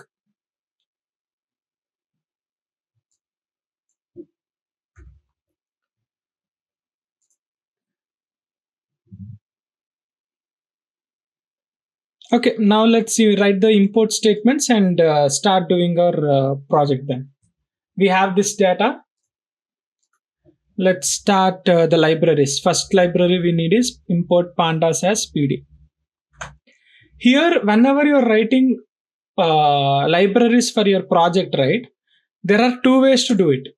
One is either you can, in the beginning itself, you can think whatever libraries you need and you list out all of them. Or else when you're doing the project, you come back and you write the import statements here. But usually how I do is, I already plan a lot. Before touching the code, 60 to 80% of my time I will be only planning with my notebook and all. So in my mind already I know what the import statements I have to use, what are the libraries I have to use. For example, in today's project, let's list out what are the libraries we'll be using. We'll be using pandas, obviously, for reading the CSV file, because since this is in CSV, you have to think all of these things. Since this is in .csv, you have to read CSV, so you need pandas. Next, after reading the CSV, you will be working on the columns, right? For the column parts, however, you need a numpy. So you will be importing numpy.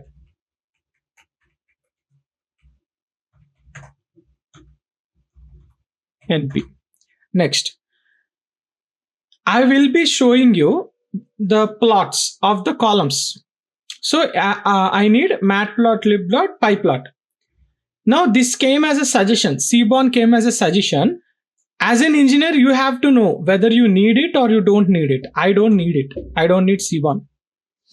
So matplotlib.asplt, I need it to show you the plots. Next, for train, test, and split, I need a library, right? For training, test, and splitting. So for that, let's write from scikit-learn dot model selection import train, test, and split. Okay. Yeah, obviously I need linear regression because I'll be showing you the algorithm. But what I told you in this today's class, we will be using 4 algorithms, not one. We will be using linear regression, decision tree, random forest, k-neighbor. So let's import all of them from scikit-learn. Actually, let me copy paste this. Copy paste, and instead of linear regression, I'll be using decision tree. Oh, wait. Here, decision tree doesn't come from linear model. Decision tree is a tree. So scikit-learn.tree. Decision tree. Monish, how do you know? How do you know it comes from linear model, and how do you know it comes from scikit-learn.tree? I read the scikit-learn documentation. In the previous classes, I told you, right? Whenever you have any doubt with scikit-learn, just go to scikit-learn and go to community. Oh, sorry, not community. Go back. User guide. Yeah. Here you will find from which library what algorithm comes. You can read it here. Model selection evaluation and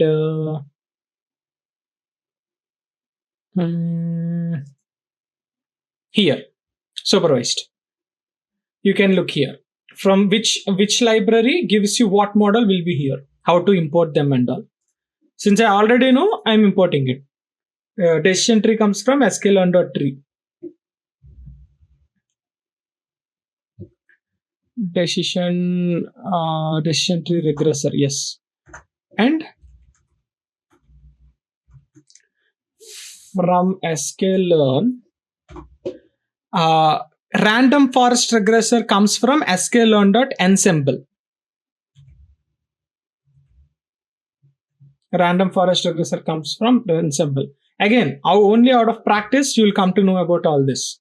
Like linear regression comes from scikit-learn.linear model. Decision tree comes from scikit-learn.tree. Random forest comes from scikit-learn.ensemble. K-neighbors regressor comes from scikit-learn.neighbors. From scikit-learn.neighbors import k-neighbors regressor. And finally, scikit-learn.metrics. What we need? We also need mean absolute error because I will also show you MAE, right? So let's write mean absolute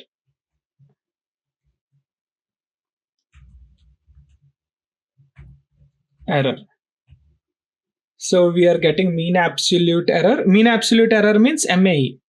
Mean squared error means MSRE, the one I showed you, right?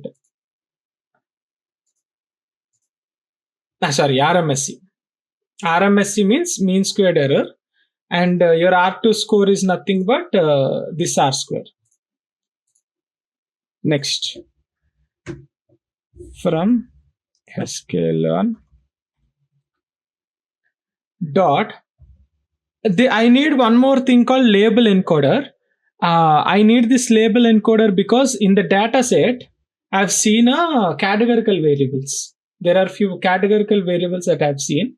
So to handle that, I need this label encoder.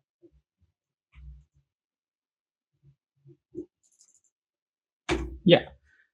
I hope these are all the libraries that we need for this project. But if there are any more, I will come back and I will add them. But this is how I start a project. When I start a project, I'll first look at the data set. Then I look at, I will have a clear-cut plan where I will be starting, where I'll be going, how I'll be ending. I'll have a clear-cut mind on my notebook and in my mind. From that, since I already planned it further, I already know what libraries I will be using. And this is what I will be putting it here. These are all the imports I'll be using. If there are any more imports that I'll be using in the middle, I'll come back and I'll edit it. Next. So the first thing you have to do is you're creating your data frame. df equal to pd.read CSV, your housing prices data set. I think I have to give this one. Copy. I don't know if it takes like this, but let me run it and check. Yeah, it throws an error. So you have to give the right path. Let's see the right path.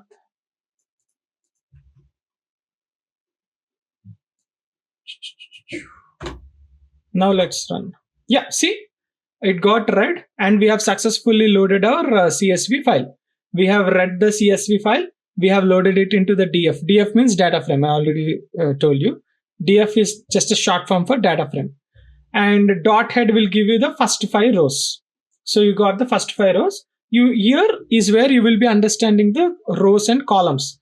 Okay, we have these columns, so and so, so and so. These are the categorical variables. These are the continuous variables. Here you will be understanding all of them.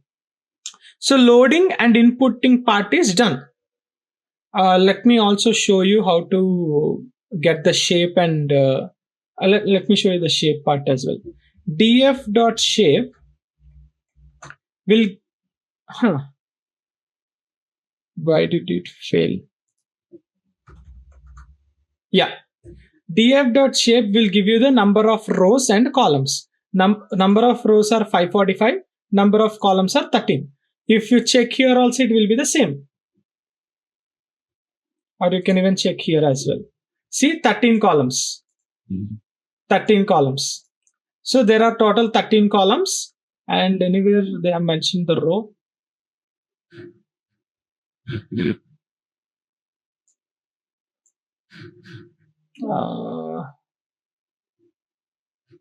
I don't think there are rows mentioned anywhere.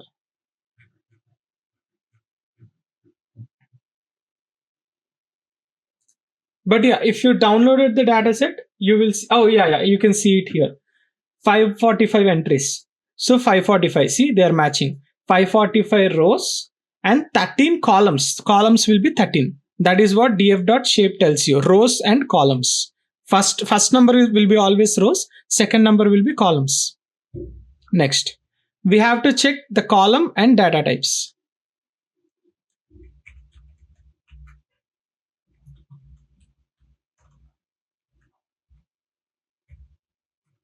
To get the column, there is a simple neat command, df.columns.toList. And let me also show you. When I'm writing this print, right, this is for a new line. This is for just creating a gap in the outcome, in the output. Print data types.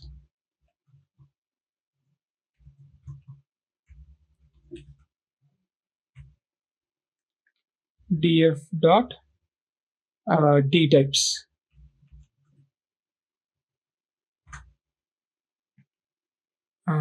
Next, print again a new line. Print missing values. I also need the missing values, right? Missing values.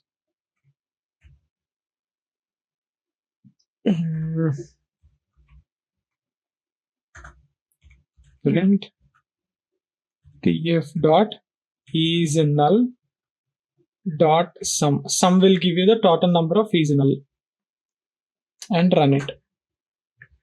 So you got the all columns list here, the complete column list, and here you have the data types price, and actually, you know what? Remove these d types. Remove this data types. I'll run it. Yeah, you have your complete data types of each column. You have integers, you have objects. I already told you objects means a string. Oh, wait. No. Objects are categories. Yeah, sorry, my bad.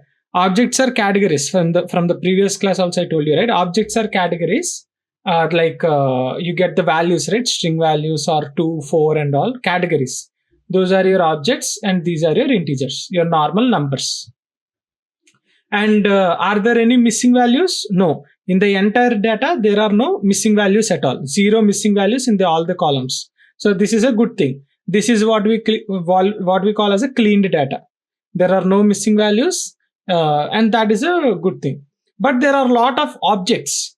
There are a lot of columns with objects, and I'll tell you how to handle these objects efficiently with label encoder. I already shown you a way with one hot code encoder. If you remember, label encoder is a different type. Next, once you have learned about the columns, once you have learned about the data types, always do df.describe. I always do it because df.describe will give you the entire count, minimum value, maximum value, standard deviation, 25%, 35%, all about all the things related to integers, only to integer columns, not to object columns. So if you see here, price, area, bedrooms and bathrooms are integers, stories are integers. Those only you will be seeing here. And the minimum value, maximum value and all. So why I am doing this? Because here I'll get to understand the outliers, where it is starting, where it is ending. I get to understand few things. So the maximum, see for example, here bedrooms are, what is the max? We are dealing with a 6-bedroom house, and we are also dealing with 1-bedroom houses. So from 1 to 6-bedroom houses, we have the details. And what is the area? The minimum square area is 1650, which is kind of a villa square feet. We directly going to 16,000, like a very big mall or something. It's a very big area. So here I'll be able to understand and decode with what type of data I'm dealing with, what type of apartments or what type of houses I'm dealing with. Okay, so the basic statistics are done. Till here, any doubts, anyone?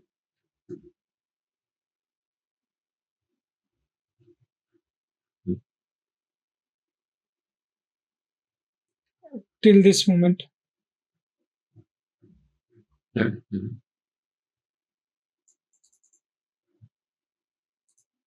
Any doubts, or when you're trying, you're facing an issue still here? Okay. Now, what are these S or no?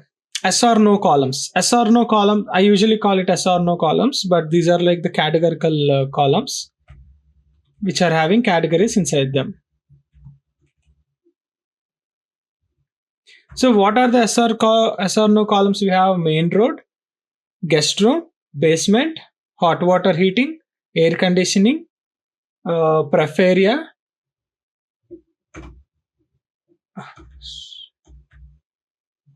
and it forgot one more thing. There is also one more column. If you remember, if you go to the top, there is one more column called furnishing status. It forgot that, so I'll be putting it.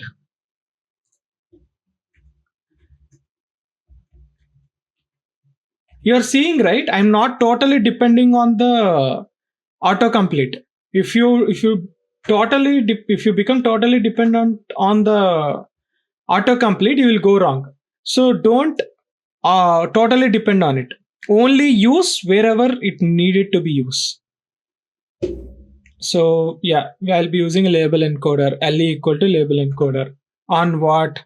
DF. Let's take the furnishing status. Furnishing status equals to le.fit transform df furnishing status print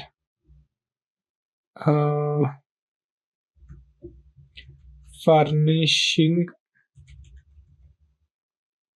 status encoding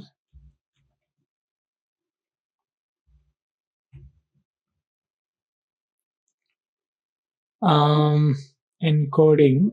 Here I'll be doing something called, I'll be creating a dictionary, a key value pair.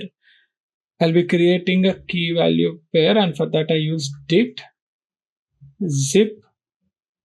Zip in the sense it will attach. It will, for example, if you say zip this ABCDEFG to a range 304, right? It just attaches. It's like just putting the key value pair into one dictionary. For that we use zip. You can also see here the correct definition: yield tuples until an input is exhausted. So until all of the rows are completed, zip keeps on running on the rows. So when I do this right, and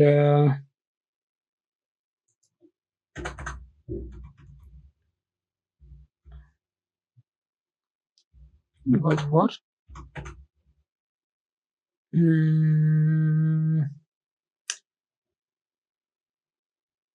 Binary calls equals to C.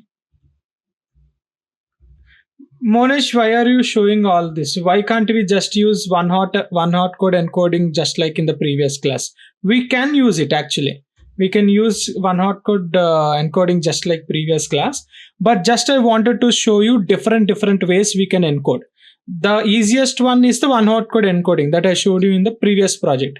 Here there is also one more way called label encoder. I just want you to have all those codes, so that when you go to interviews and all, you'll have an exposure with one hot coding encoding and label encoding and all these different types. C for C in S or no of calls. Monesh, I have a question. Yeah. Sorry. If you mention, like, when you're taking the columns that are yes or no, those are all objects. Mm-hmm. So, like giving any line that, like, saying that I want all the columns that are objects to be or are you looking at earlier itself and then defining those columns? No. Here automatically that's an object, like it's an yes or no, without like. You see what I mean? You're saying like how will it know automatically how that they're an objects? Yeah, like for example, you gave the yes or no, right? Like in in that line where let me just pull that up. Yeah, when you give yes or no columns, main road, guest room, basement, and all. You look at the CSV file and then figured out that those are the columns, and you gave the columns from manually. Here. Or did I miss that?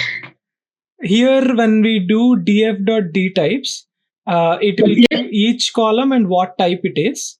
And right. Whatever the objects are here, I just picked them. Oh, just pick them. I looked at here. When it said object, I took main road, guest room, like this. Okay. Thank you. And like what Kamala said, just an extension to it. Since here there are only few columns, I have directly written it. But once you get into a companies and all, right, you have to do something like df.dtypes equal to object, and you have to write an if condition. If it is an object, automatically you take that column into yes or no. That's my question, is like, can we do that? Okay. Okay. In when you go to companies, when you have a lot of columns, thousands of columns, we write a for loop and an if condition to get the object columns into an array. Okay. Thank you. Yeah. Thank you, Kamala. So where I stopped, I was doing. So these two lines are for only converting this furnishing status column. I'll just to show you. And this is how I'm doing it for the entire array. So I'm creating a for loop. In that for loop, I'm going to here C represents a column. Just for that sake, I have written C, but you can write any variable here. C for C in yes or no columns. So if that column is unique, wait, let me write the complete one. So then if the column, why did it come? Yes, I didn't write it. I guess I did not write this. I clicked on tab and it was autocomplete. In my mind, what I'm thinking is in yes or no, it should be if we are running a for loop in yes or no columns, and if the column is not equal to furnishing status. Why I am doing this? Because I have already encoded it in the top. If I have not encoded it in the top, I would be putting that also here. I'm writing this condition because I'm already doing the label encoding thing on furnishing status. Again, I don't want to be it on the loop. So that is the reason I'm adding this furnishing status, since I already have converted it in the above. This is the code. If you want to convert only one column, I'll write here one column conversion. This is for multi-column conversion.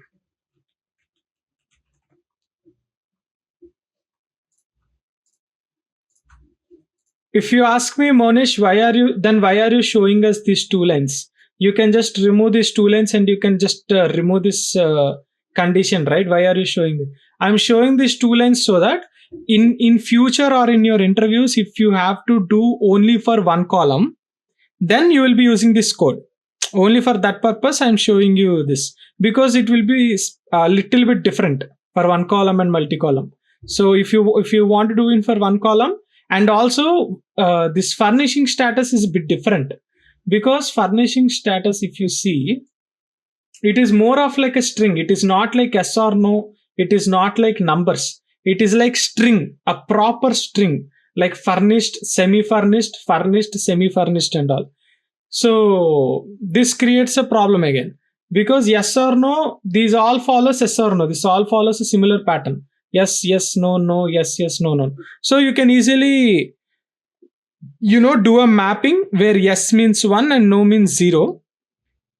But here, since it is a proper string value, you have to think different. And that is why I have separated it, and I have used le.fit transform, like how we have done in the previous class, and I have used a dictionary to map the values to numbers. I'll show you the output and how it looks.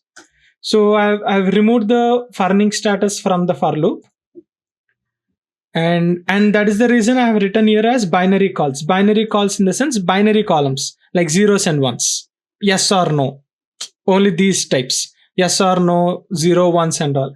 But in furnishing status, there are many. There is furnished, there is semi furnished, and there is not furnished. There is more than binary, but these are binary columns for call in binary columns. Data frame of call will be equal to data frame of call. So since they are in yes or no, you have to write map, and then you have to put a dictionary. So how you do it is map. If it is yes, that is what the columns have, right? The columns have yes or no. That's all. Only two values. So if it is a yes, we map it to 1. If it is a no, then we map it to 0. Yeah, this looks good to me. Now we'll do a print for new line, then we do print, and let's say after encoding, and how to show you then. You don't need to see the entire frame. Let's do df.head, the first file. And yeah. Okay, label encoder is not defined. Why? I imported it, right? Yeah, I imported it on the top.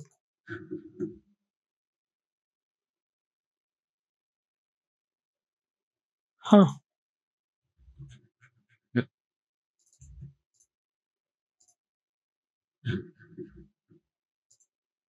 Yeah, I think the import did not work properly, but now it worked.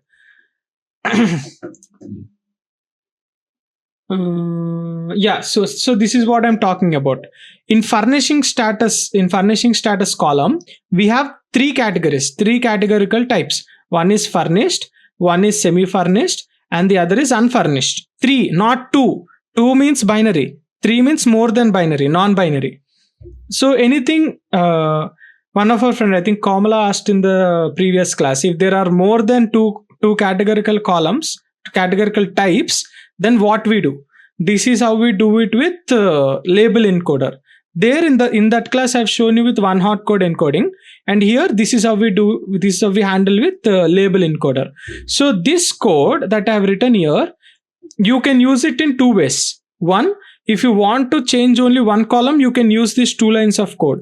If you want to change any non-binary column also, you can use this code. That's why I picked furnishing status as the column to separate from the others. So furnished will be 0, semi-furnished will be 1, unfurnished will be 2. And after encoding, you see everything is converted to numbers. Even furnishing status is also converted to numbers. This is how you have to send it to model. Model never likes string values or categorical values. Please remember. Never. Model doesn't like categorical values or string values. Model will not take it in the first place. If it takes also, you will get lot of errors, lot of miscalculated data. You should always convert into numbers in the one or the other way, and you have to send it. That is why name, you will never see name in any data set. If you see here, there is no name. Even if there is a name here, you will just drop it. You cannot send a name to a model. So yeah, you have prepared your data set now. Any doubts still here? We have encoded all the categorical columns. This is how encoding works. This is how you convert categorical variables to numerical. How can my monitor?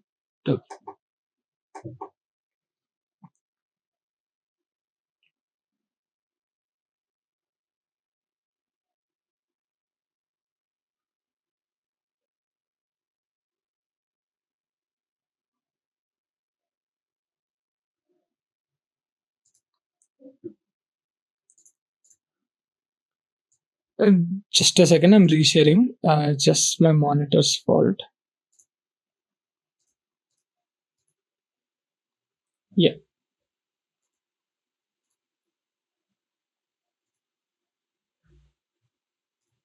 Any doubts, anyone till here?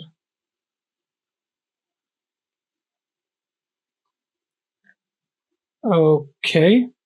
So what is the next step? Once your missing data is done, there is no missing data in the first place.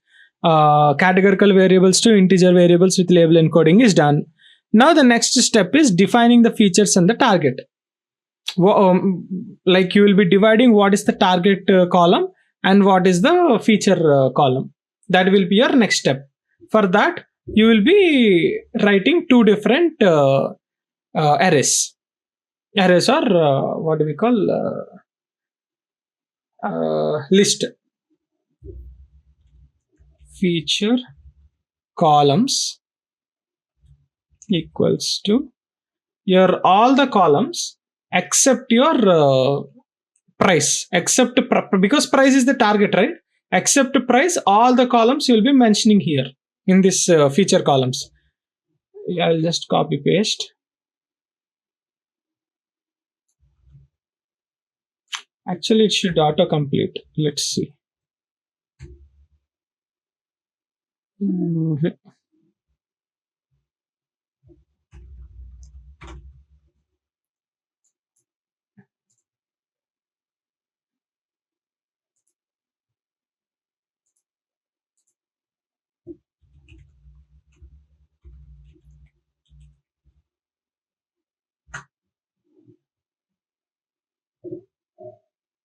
I don't want to put, columns on top of everything. So I'm using AI to just remove the unnecessary burden. Yeah, I just used AI to put that single ticks and commas after each column. That's all. So yeah, this looks good to me. These are the feature columns. And next will be, so this also will be your capital X, right? Your train, your feature, all your feature columns will be calling with capital X. So df dot feature columns, and your small y will be your target column called df price. Df means data frame. Your data frame of feature column, data frame of price. Correct. Next, print feature matrix of x dot shape.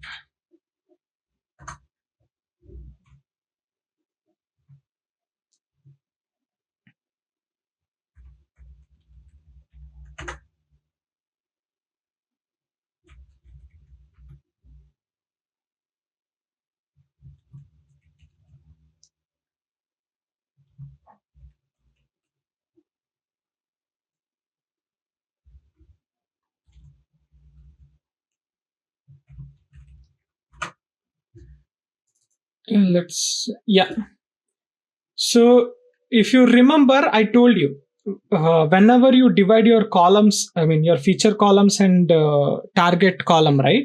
You have to always check for the rows by doing the shape dot shape.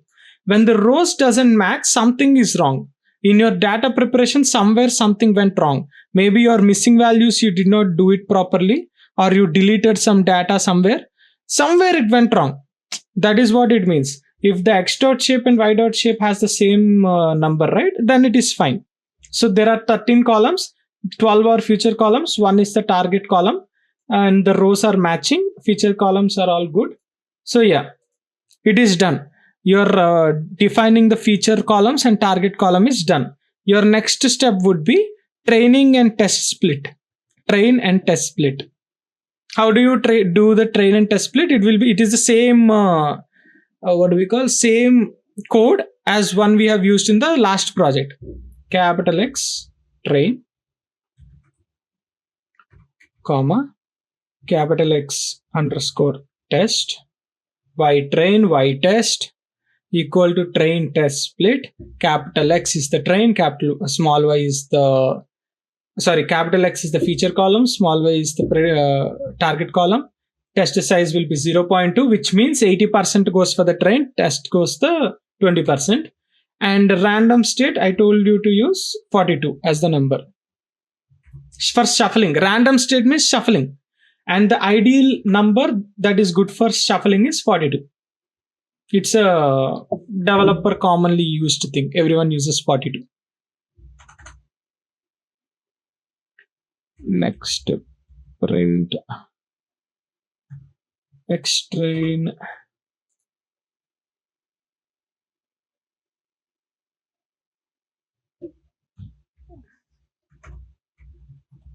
All four models of this project will use the same split. X train, X test. Yeah. So you can see the 535, where is that? The 545 rows that we have, in that 436, that is exactly 80% is went to the training data, and 109 means 20% has been residing in the test data. So we have divided successfully train and test. Split happened completely, and all the four models that we are going to use, all four of them will use the same test split, 80-20.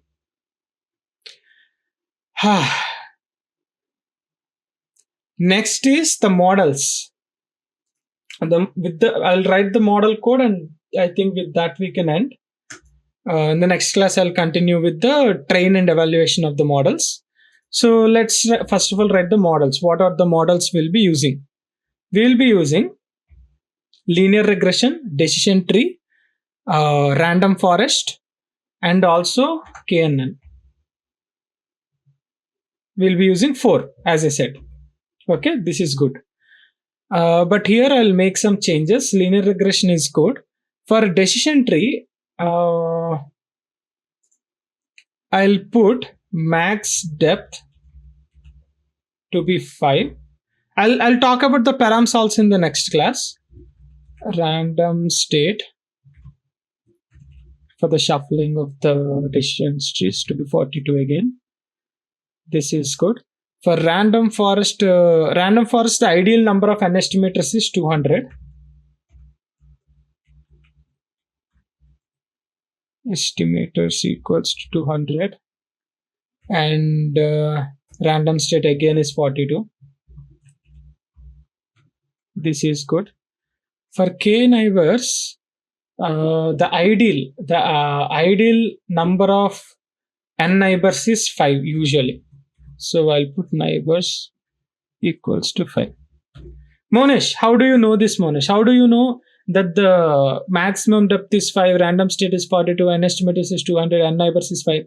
This again comes with practice, and most of the times whenever you look these algorithms in internet, right, everyone would have used the same thing: max depth equal to 5, n estimate is 200, because you can also mention max depth to be 20, you can also mention max depth to be 1, but optimal results will be acquired only when we use this particular type of parameters. And there is no such rule also, like only if you use n estimators equal to 200 you'll get the right accuracy. There is no rule like that. It's just a default value. Think of like these are the default widely used values. If 200 is not working for you, go for 300. If 300 is not working for you, go to 100. Just make it lower and test. So you will be testing various estimators. The same for maximum depth also. Maximum depth equal to 10 may give you a different result. So we will be testing with the different parameters, and that technique is called fine tuning, where you will be changing the values of the parameters and you will be getting the accuracy. You'll be testing the accuracy. That is called fine tuning. Print models ready for name in models.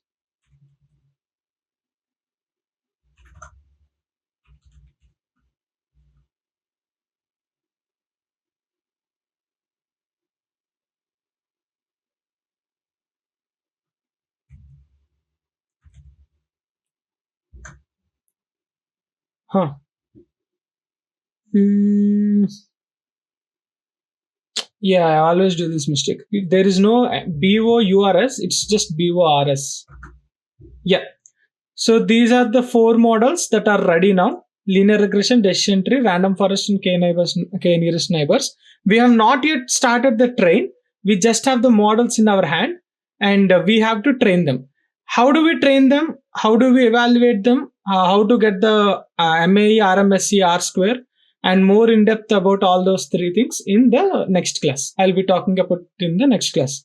Because once I start to train and talk about MAE, RMSE, I cannot stop in the middle. That break won't be good. So yeah, this is a good place to stop. And in the next class, I'll start fresh with training and evaluating the model. Yeah, any doubts still here, anyone?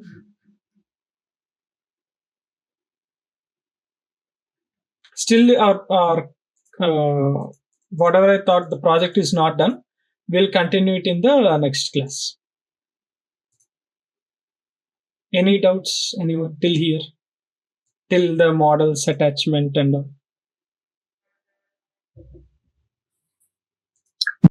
But I have a question. I mean, I can do just to practice. We can do what you're doing, but I was thinking. I own a restaurant, so I have all the sales data for last 1-2 years.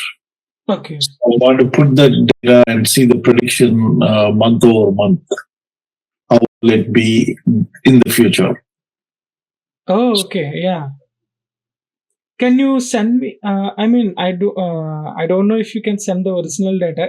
Can you mock the data and send me some data? I can create a time series data project, and we'll do it in the coming class. Awesome. Yeah, I can do that. I can scramble a little data and then send it. How much do you need? 1 year worth or? The more you can give me to the past, it would be that better to the future. Okay. Sure. I'll send it. Yeah. Maybe later tonight I'll send it. Yeah, sure. Yeah. Not, I may not be doing it in the tomorrow's class, but next week. Yeah. Anytime in the future. Yeah. So it's just the sales data should be enough, right? I have multiple sales like DoorDash, Uber Eats, Grubhub, and then your people coming in store, people are. Would be good. Yeah. Send me anyone. I will be doing a project. In that project, if you put the Uber, you will be getting the Uber sales. Mhm. DoorDash, you'll be getting the DoorDash sales. Like, I'll send you, then you can tweak it however we want to do it in the class. yeah, sure. Yeah. Okay.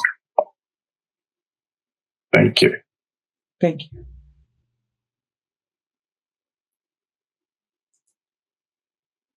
So, any doubts, anyone? Yeah, if anyone have you not have now, but while looking at the recording or going through the code, if anyone have anything, please don't hesitate to message me. Yeah, please send a message and I'll reply back. Yeah, that is all for today's class then. We'll continue with the training and the evaluation of the model in the coming class. See you all then. Love you all. Take care. See you all in the next class. Thank you, Monesh. Have a good one. Bye. Bye. Bye.